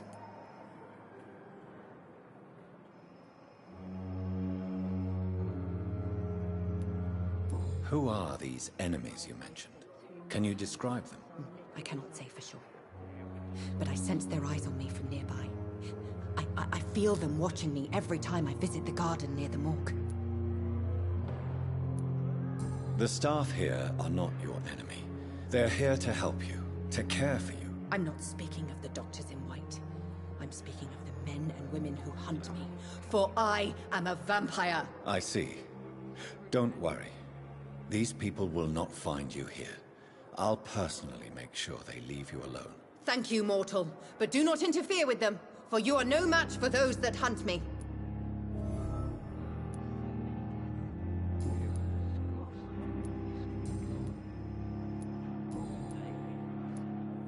Who are you really, Miss Howcroft? I mean, apart from being a vampire. Is that not enough for you, puny mortal? What do you require? Proof of my powers? I'm curious to know who you were before becoming a vampire. No, it was such a long time ago, I don't remember. Centuries of unholy life can have strange effects on one's minds, you see?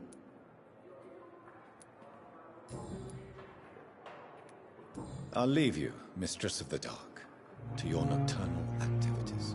I wish I could be sick again. Feel my blood boil with fever. Good evening, Nurse Hawkins. Good evening, Dr. Reed.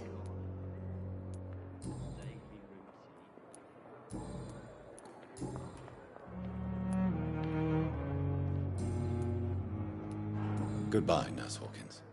I wonder what your last thoughts would be, sir. Good evening, Mr. Hampton. How do you feel? Dr. Reed, is it? Oh, sir, I must apologize for my behavior. What do you mean? I was not myself in the factory. Fear and exhaustion made me say awful things to you, I'm afraid. You remained perfectly nice and polite. A little delirious, perhaps. But who wouldn't be after enduring an abduction? Thank you, Doctor. That's a relief. Now all I need to do is rest and return to my flock.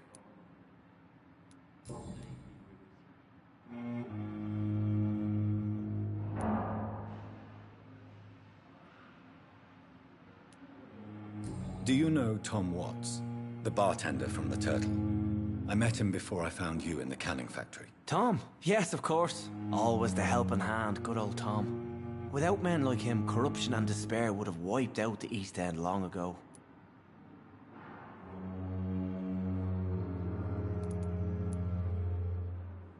People are still in despair. How could it be otherwise?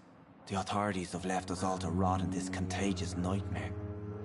No drugs, no advice, nothing. It's a damn shame. Who should I avoid in this part of town, then? Any particularly evil figures? Not really. Most men and women are just doing their best. And it's not my habit to speak ill of people I know, Doctor.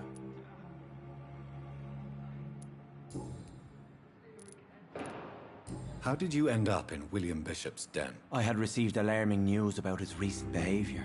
I went to his place and he refused to let me go. Why did he abduct you? William was an alcoholic. His addiction suddenly changed to blood. I don't know why. Just like a patient I met here. This Miss Hawcroft. You dared to enter this awful place alone. You're a hero, Mr. Hampton. Or a fool. I'm just a man trying to help his friends, Dr. Reed. William Bishop was a conflicted soul, searching for light. What is the general situation in the East End docks? The situation has always been tough, with a lot of tensions between the gangs and the dockers' trade union. The Wet Boot Boys are very nervous since they lost their leader.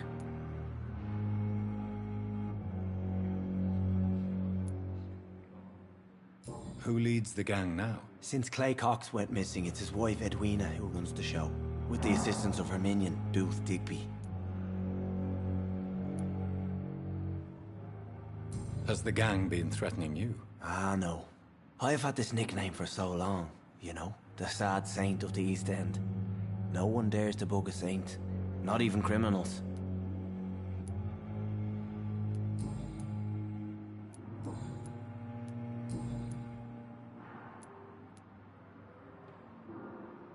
What do you do for a living, Mr. Hampton? I can't help but notice the cross around your neck. I manage a night asylum for the poor and homeless of the docks, and I try to guide the lost and hesitant on the right path to our Lord. Are you a priest, Mr. Hampton?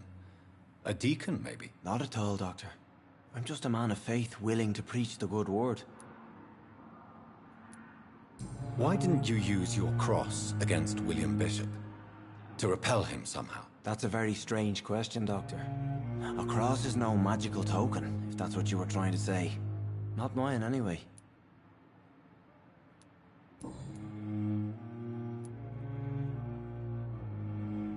Have you made friends since you arrived? Not really, but I recognize Miss Harriet Jones. I knew her when she lived by the docks. That poor woman had such a miserable life. You never came to see her here at Pembroke? Receiving visits when sick can be an important part of the healing process, you know. We're not just bodies. You're preaching to the converted now, Doctor. To be truly honest, I thought she was dead. She left the docks many months ago. How do you feel, Mr. Hampton? Medically speaking, I mean. I feel exhausted.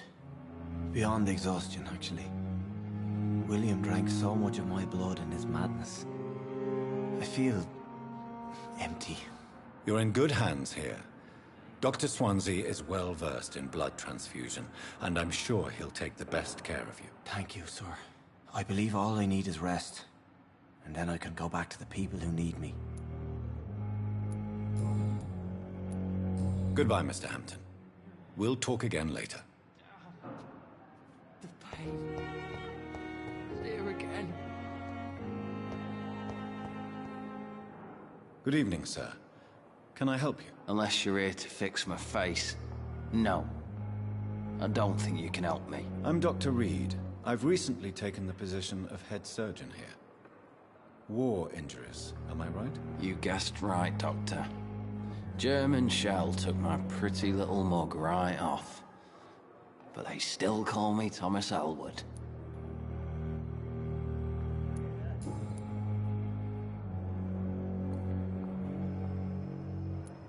How is your stay with us, Mr. Elwood? Oh, it's bliss. I just escaped death in the trenches to be surrounded again by the moans of the dying. Can I ask you precisely why you're a patient here? It's the pain, sir. The drugs don't work. It just hurts under the scars, if you get my drift. Who is treating you? Is someone in particular looking after your case? Nobody since the old and tired doctor spoke to me. Started to think I was forgotten about. Wouldn't blame you. You don't seem worried by that. My face hurts so much more when I smile or cry. I've learned it's easier not to speak. But be assured I'm smiling inside.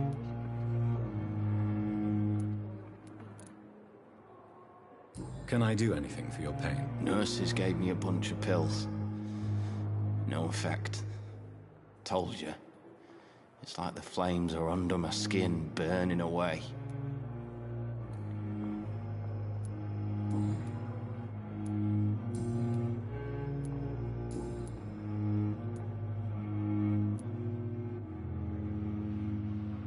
Where were you stationed, sir? Did you serve for long? I really don't want to talk about all this shit. No offense. I was pushing too much. I served in France myself. I just wanted to know what happened to you. You were an officer, weren't you? Then I doubt we fought the same war, sir. No offense. How close are you to Miss Horcroft? Are you aware that she thinks she is a vampire? To wait for her next nibble is the best reason to stay here. Every time she approaches my bed, she treats me like something tasty. A normal person. Aren't you afraid? She may hurt you if the game goes too far. She's quite harmless, I can assure you. Her head's broken inside is all. While I'm busted on the outside. But she's still beautiful. Living proof that there's hope for me.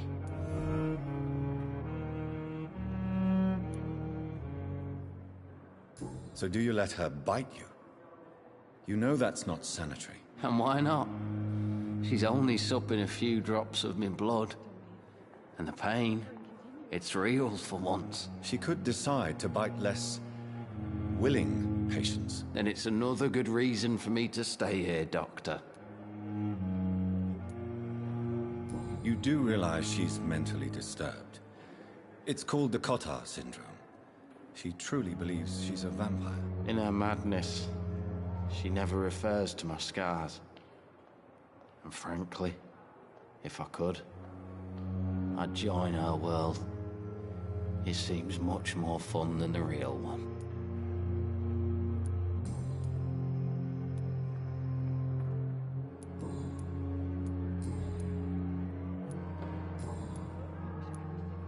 Goodbye for now, Mr. Elwood.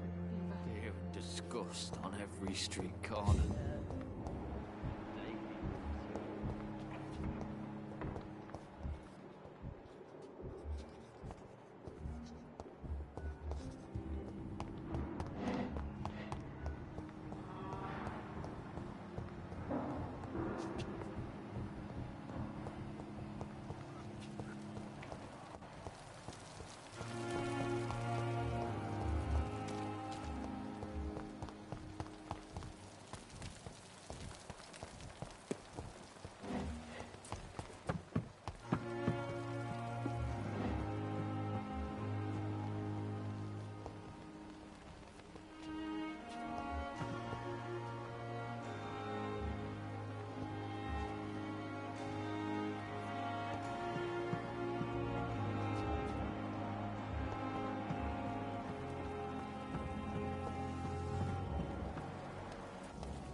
We can handle this.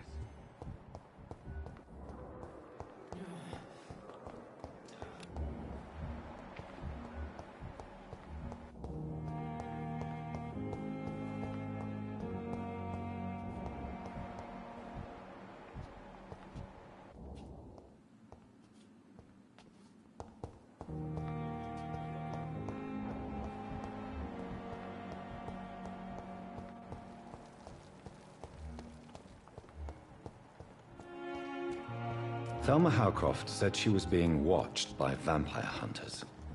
Where are they hiding? I should investigate.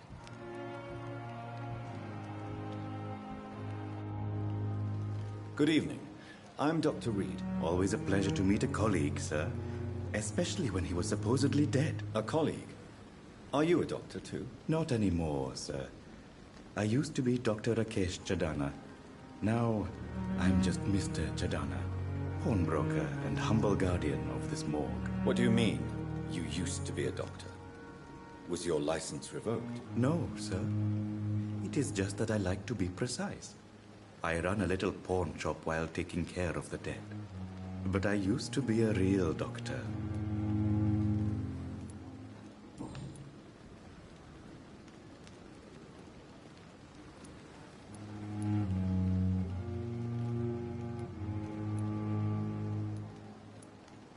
Do you work here alone? Yes, very easy work, sir.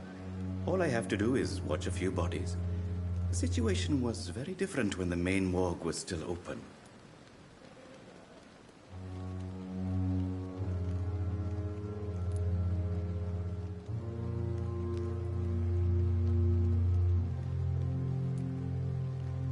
Why close the hospital's main morgue? It was for sanitary reasons after the beginning of the epidemic. Cadavers had to be moved to the nearest mass grave. Why do you have to watch these bodies? Because these poor fellows have no names. We keep them in case someone comes looking for the missing. Sadly, very rarely happens.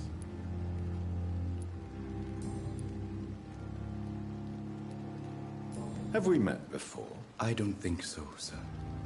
Why? When we first talked, you said you were glad to meet me since I was reported dead. Funny story, sir. Your sister came here a few nights ago. You were missing, and she was looking for your body.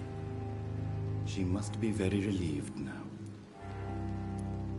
Are you afraid or uneasy being surrounded by so many corpses? Why should I? These bodies are empty vessels. Flesh left to decay. Poof. No soul anymore. All gone.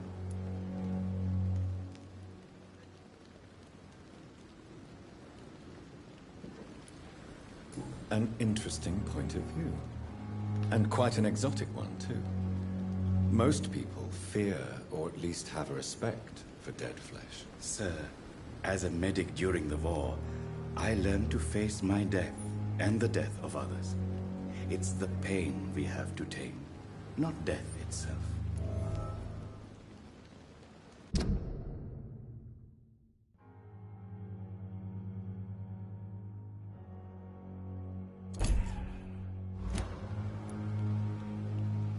How did you get this job? After I left the army, I worked as an undertaker down by the docks.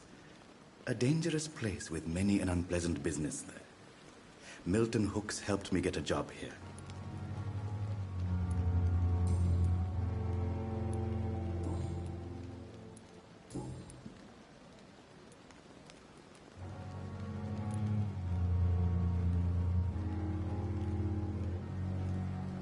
Since you're not afraid of dying, do you believe in life after death, Rakesh? No.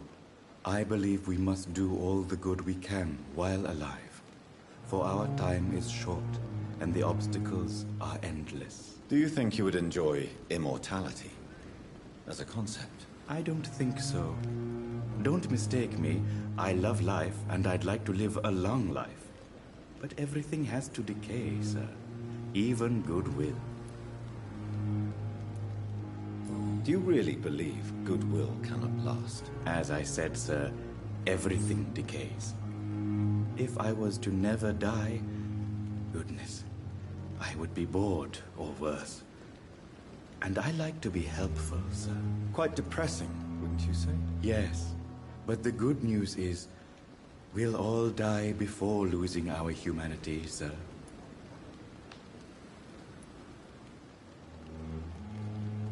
So you're ready to die? No, I am not. I don't fear death, for I won't see it. What troubles me is the pain my death will inflict to those I know. You're a wise man, Mr. Chidana. No, Dr. Reed. I am a foolish man. But I like to think otherwise.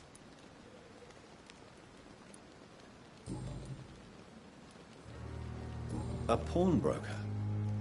I expect you get all types of people here. Yes, sir. All kind of people. For I sell all kind of goods.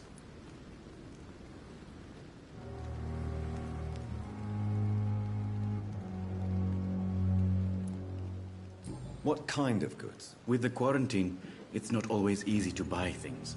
So I trade. I exchange. Some people sell, some others buy. I like to help.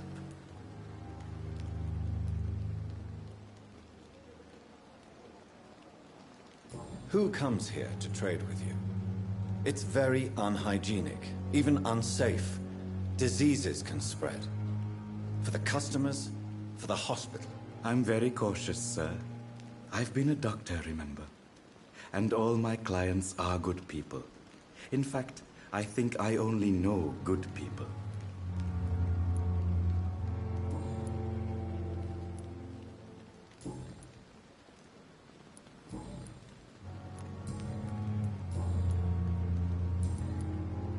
Goodbye, Mr. Chidana.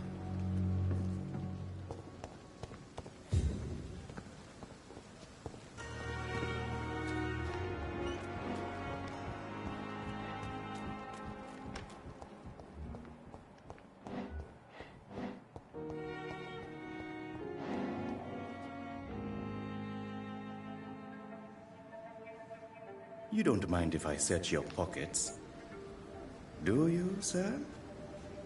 You won't need any of these anyway. I'm not stealing from you, mister. I'm only redistributing your belongings to people who need them more than you. You see, no one has claimed your body, sir, so it would be such a shame to bury you with your valuables. I will not forget you, sir, and I thank you for your generous donation.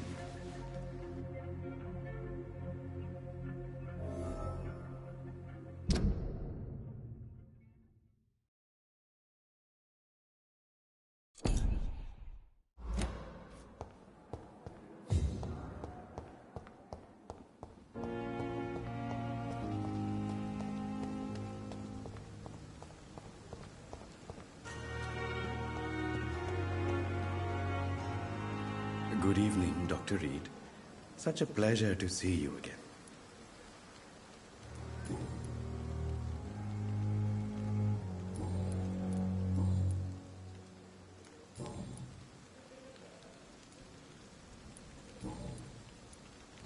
How dare you steal from the dead, Rakesh? Is that what your pawnbrokers is really about? These people are dead, sir. What they possessed could be useful for the living. And I'm sure they would agree if they could speak.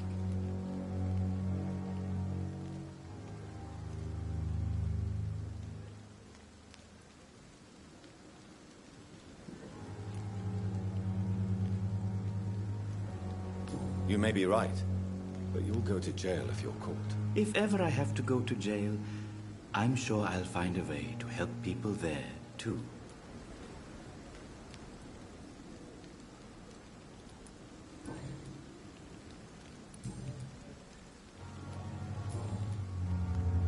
Goodbye, Mr. Chidana.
Knight of the glorious battalion of Pembroke.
Good evening, Miss Howcroft.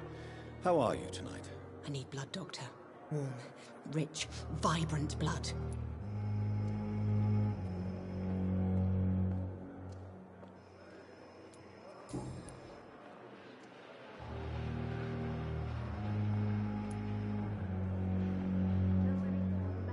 Tell me, Thelma, what do you really know about vampires? I saw one and he saw me.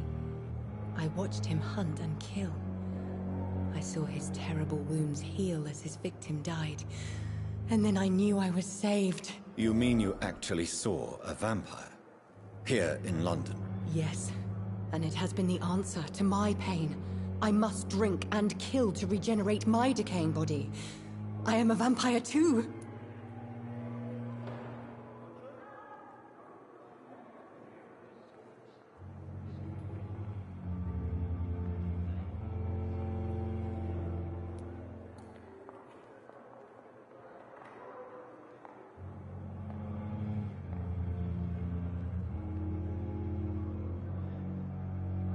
No. You are deluded. You think you crave blood, but you have no physical need for it. You have no idea what that is like. But what am I feeling? It cannot only be in my head. I know my flesh is rotting. I feel it. It disgusts me. Tell me, Thelma, Why do you feel so attached to Mr. Elwood? Why him? I'm not sure, Doctor. I think we have a bond of some sort. We've both suffered so much. He's the only mortal I find interesting.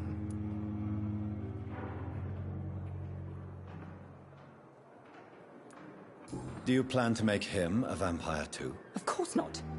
How could I inflict my curse on anybody else? I'm not that cruel, Doctor. Would you say you and Mr. Elwood are romantically involved? No. No, Thomas is a delicate soul. Even though he disguises it. But I am not the woman he needs. No, for I am a vampire, Doctor.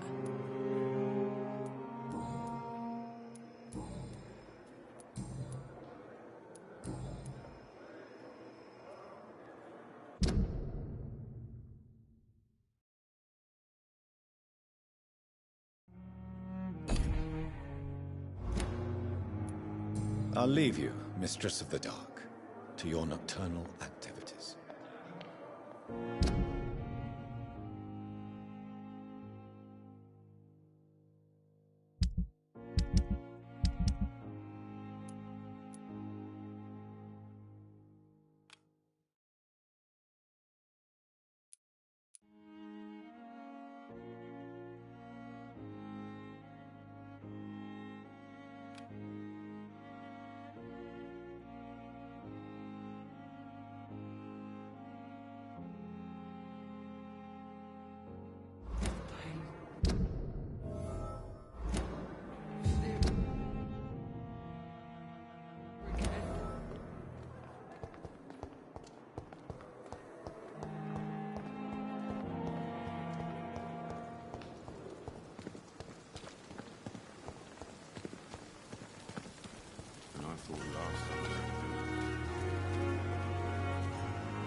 Scowl voices in the garden.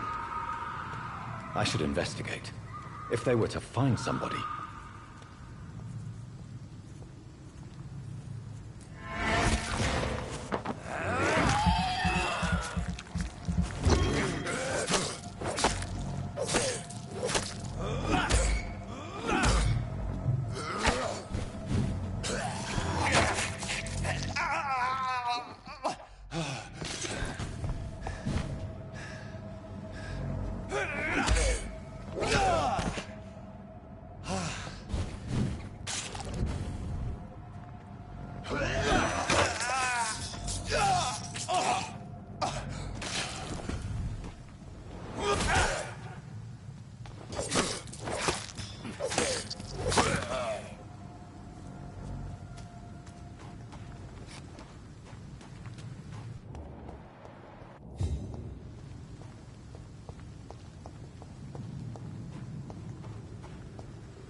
So, Mr. Hooks and Nurse Hawkins are an item.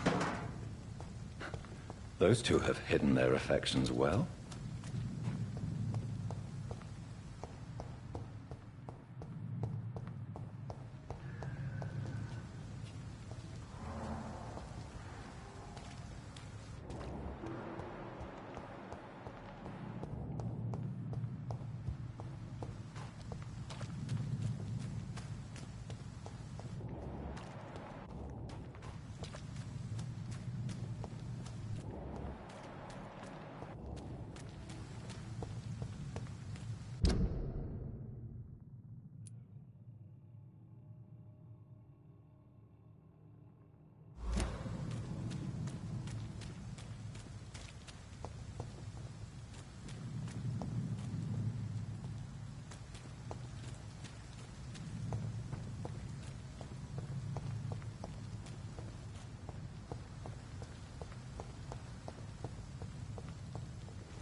Good evening, Milton. Good evening, Doctor. Still trying to save lives?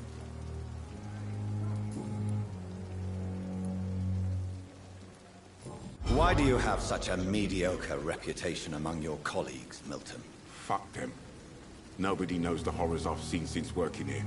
This city was sick long before the epidemic, Dr. Reed. I know it's a difficult task, but correct me if I'm wrong. Is this not the job you are paid to do? I've seen babies left to die while their brothers were properly fed. Underage girls and boys sold to all manner of perverts. I'm sorry, I don't know what to say. Yeah, exactly. We lack words. So excuse me if I don't look on the bright side of life.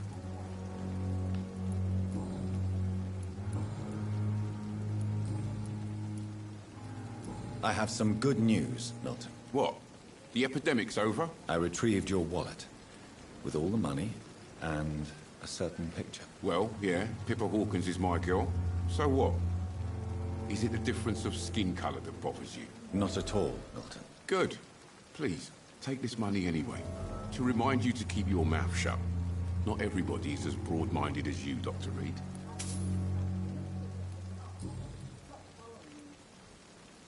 What's going on between you and Nurse Hawkins? Pippa's tired. Tired of all this shit. Tired of all those corpses piling up. She's as depressed as I am.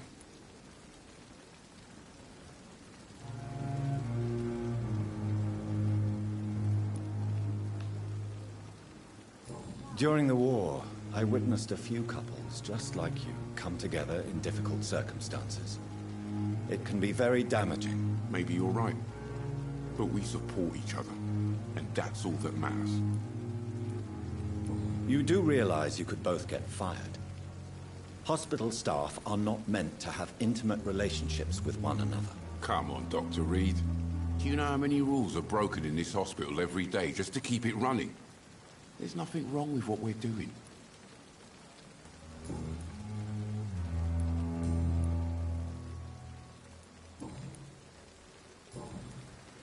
Goodbye, Milton.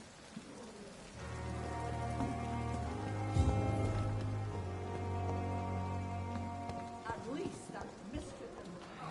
So many deaths. A lot of my own life. Good evening, Nurse Hawkins. Good evening, Dr. Reed.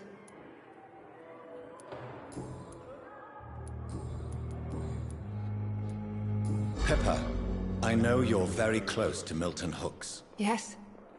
Milton Hooks is my man. If you want to report me for that, just feel free, Doctor. I have no intention of reporting you, Nurse Hawkins. But are you aware of the risks? The rules say I won't be allowed to work as a nurse anymore. But here at the Pembroke, we break rules all the time. Is he worth the risk? Hey, I'm no perfect woman, and Milton is not the finest bloke. But we do our best to get by. That's all any of us can hope for nowadays.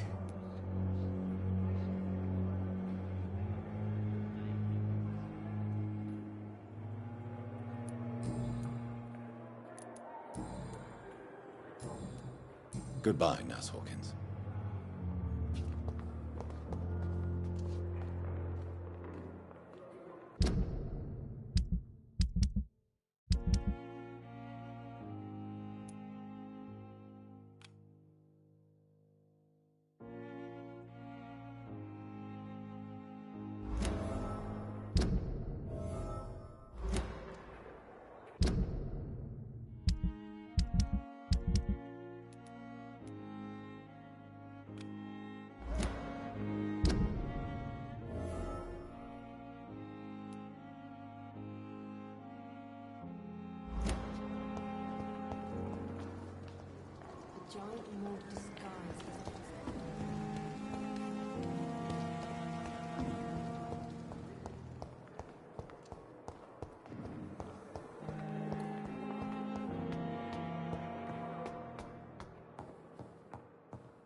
This must be the place. It's definitely away from prying eyes. Relegated to the shadows. A kingdom of my own. At least I won't be sleeping in a coffin.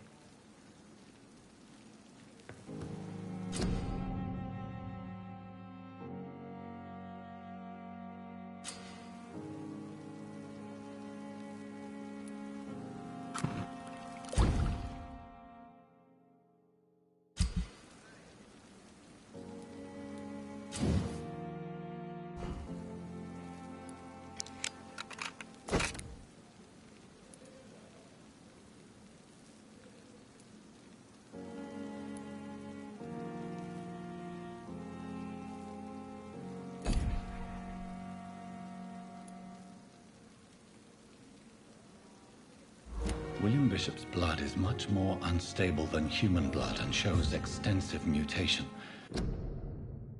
But this is not what...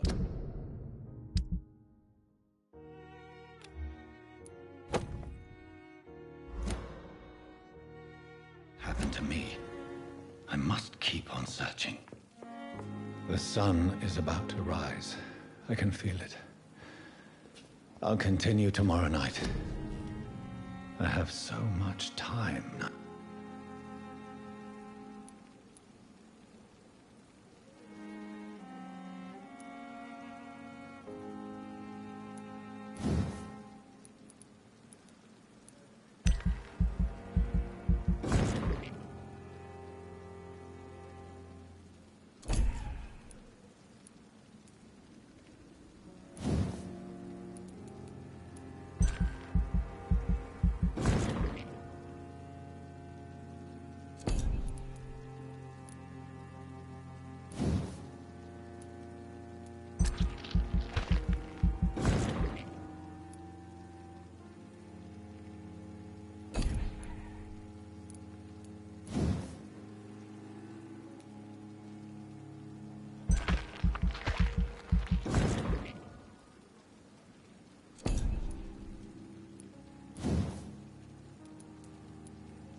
If I'm to stay here until my research is complete, I'd better learn to hide my true nature from the mortals.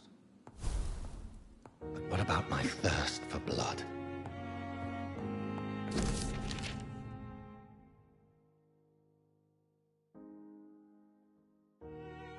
I not want to make weight, Doctor. My patience.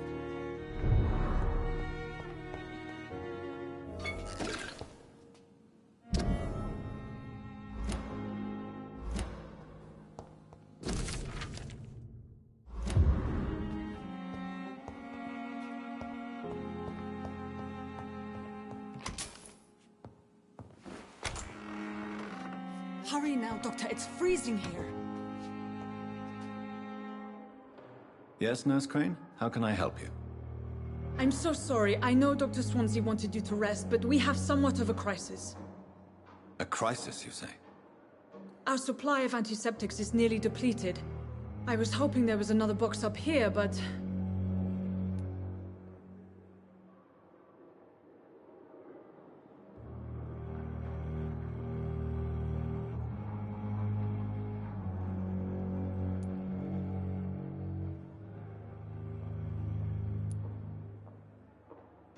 What type of hospital are you running? No antiseptics? You have been away too long, Doctor. With the war and now this epidemic, supplies have been running scarce for months now. I may have a solution. In France, during the war, drugs shortage was a daily problem, and we had to use our wits to overcome the shortages. However do you mean? If combined correctly, certain household chemical products can be used in a pinch instead. Now, where's the hospital storeroom? The storeroom? Fat chance. This is the Pembroke, and space is luxury we don't have. Everything used to be stored in the old morgue. Perhaps I should look there first. Where is this morgue? It's the large building behind the hospital. You'll need to go in the back door because it's been sealed off for sanitary reasons. Take this key. It opens a small back entrance at the end of a narrow street. The abandoned morgue behind the hospital. A small door at the end of a narrow street. On my way, then. Thank you, nurse.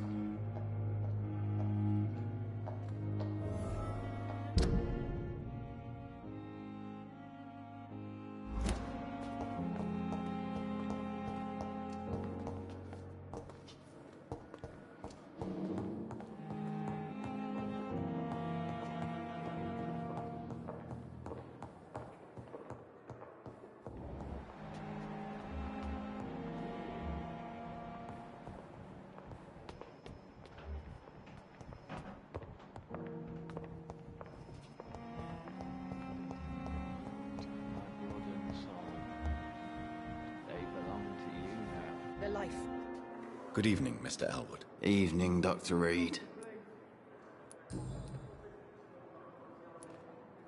Why do you feel responsible for the injury, Thomas? What really happened? I wasn't disfigured by any German shells. It happened during my leave. It was an accident.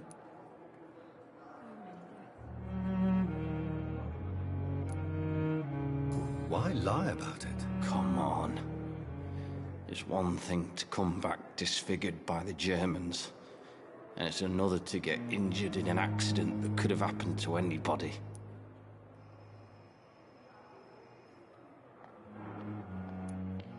You know you can't hide forever. One day you'll have to face your loved ones.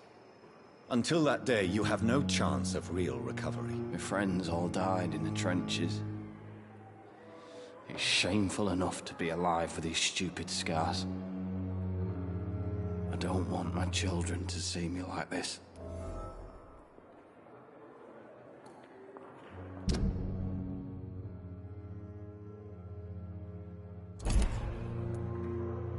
Tell me what really happened then. I went with a whore in Rouen.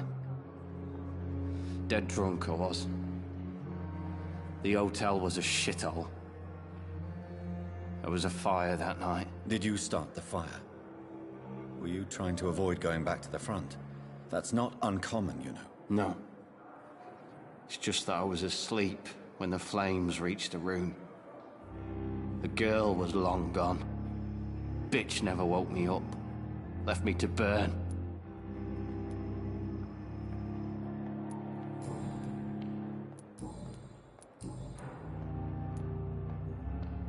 You told me before you don't want your children to see you like this. Do you have any other family? My sister Agatha has raised me nippers since their mother died. Don't want them to look at me like this.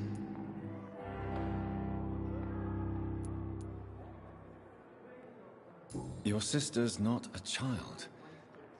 I'm sure she has nothing but respect for a wounded soldier, and you are her brother. You don't know my sister Agatha. She may be young, but she's all discipline and morality. If she ever found out what really happened... She doesn't have to know. She's a sly one, my sister. One day she'll find out the truth and knock 7 bells out of me. Nah. I'm better off here. How could children despise their father injured in the war? What do you think? They saw me. Once. My poor angels left the room crying. They keep on having nightmares every week, my sister told me.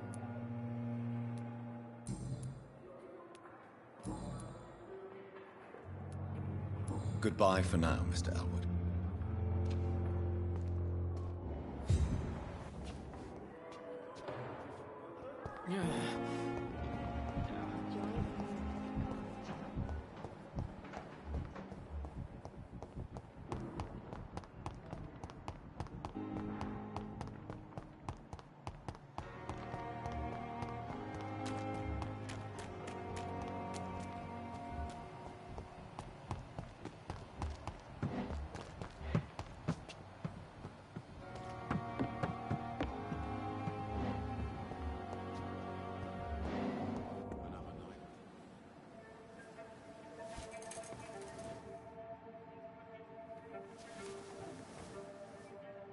How can I be sure I'll not find your unconscious body in the house again? I promise you, you'll not find my unconscious body. For God's sake, how can you say such a thing? How can you refuse to listen? I tried to warn you for so long. No, I won't let my only son die. You promised me you'll stay alive. Your son lied to you, like the whole world lies to us.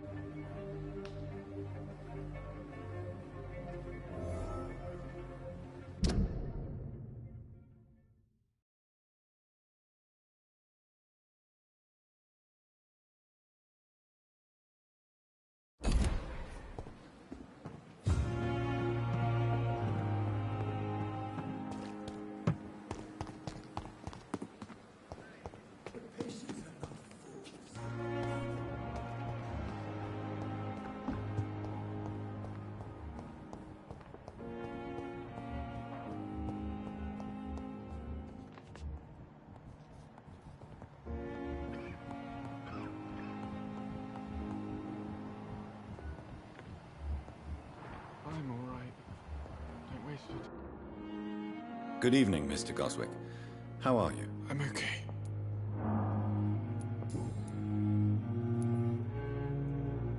Why did your mother have you hospitalized here?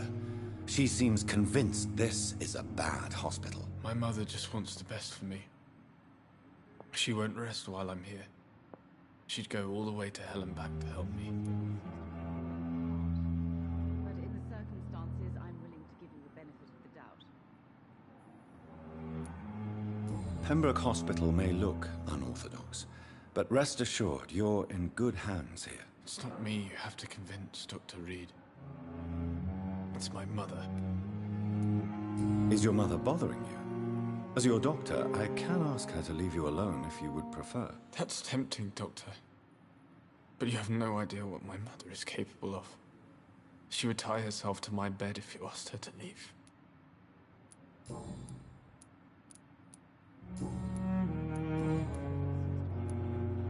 Admit it, Mortimer. Your mother had you hospitalized here because you tried to kill yourself. Yes, it's true. All right, then. This is the first time we've really shared information about your case. Shall we call this progress? Call it what you want, Dr. Reed. Can I help you in any way, Mr. Goswick? I wrote a letter for my mother. She was supposed to read it after my death. But I suppose she doesn't have to read it now. I see. And is this letter still near the place where you tried to take your own life? Yes. And I don't want anyone reading my last words.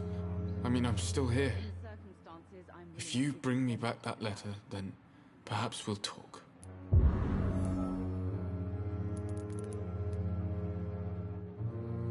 You can trust me. I won't report you to the authorities.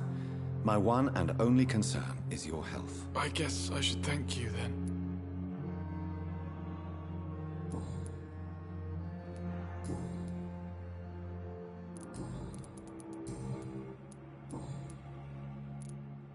How painful is your throat, Mr. Goswick? So painful I'd rather not talk at all, Doctor. I'll let you get some rest, then. But in the circumstances, I'm willing to give you waste the your benefit time of the with me. doubt. Good evening, Doctor. How is my son doing?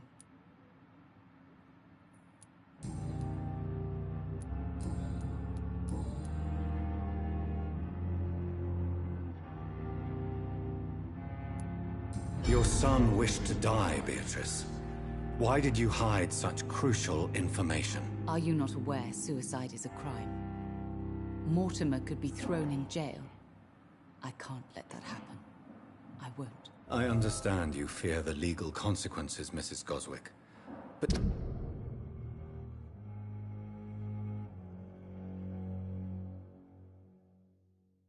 don't you realize your silence significantly affects your son's case? All my son needs is help and comprehension. Not judgment and punishment for what he may or may not have done.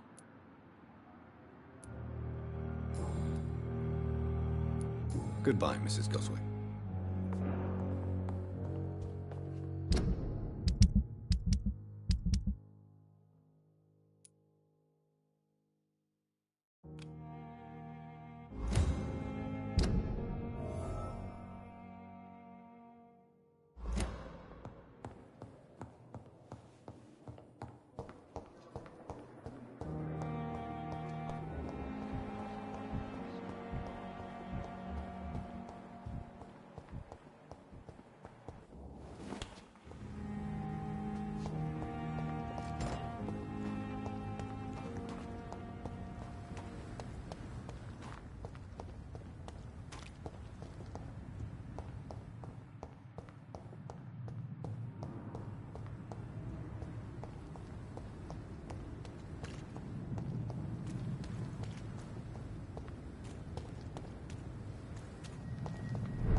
In this letter, Mortimer Goswick does nothing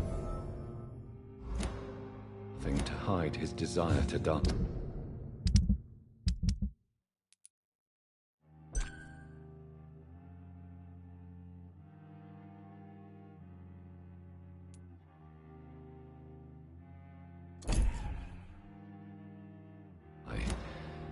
I could give it to his mother, but doing so would betray his trust.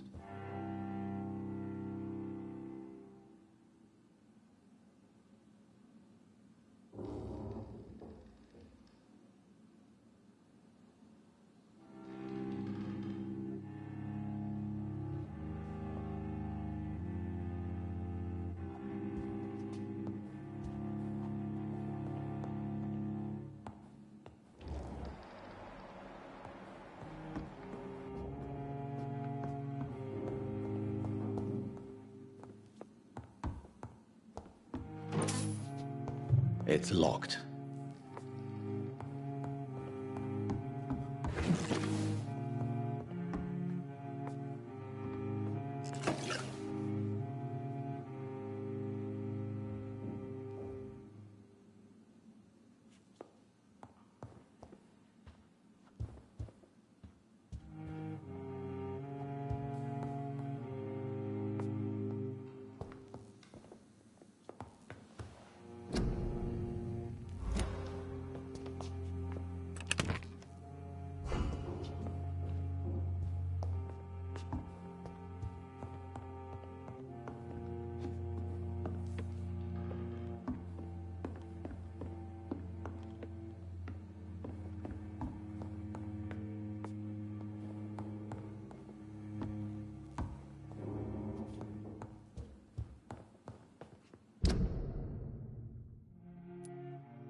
It's locked, all right.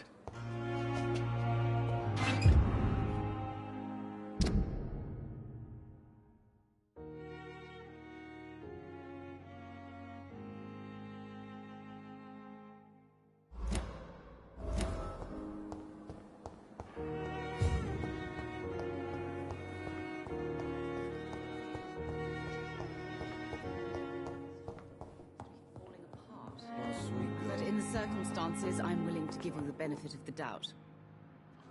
Good evening, Mr. Goswick. How are you? I'm okay. I have retrieved your letter, Mr. Goswick. I can assure you that nobody read it but me. Thank you. This is for you, then.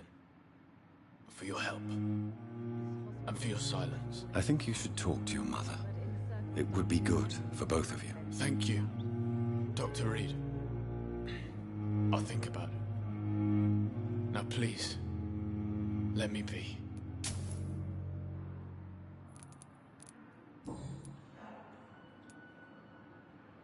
I've read your letter, Mortimer. You wrote about an unbearable feeling of despair while the world crumbles around you. Tell me more about it. There's nothing more to say, really. It's hurtful, it's unbearable, and I don't ask anyone to understand what I feel.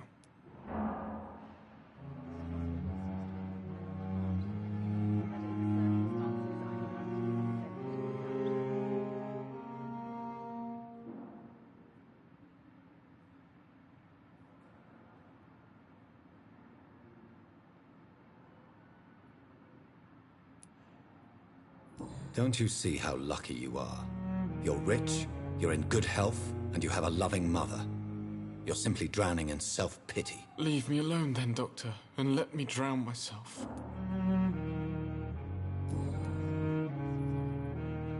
I have to go now, sir. But don't hesitate to contact me if you need any help. Good evening, sir.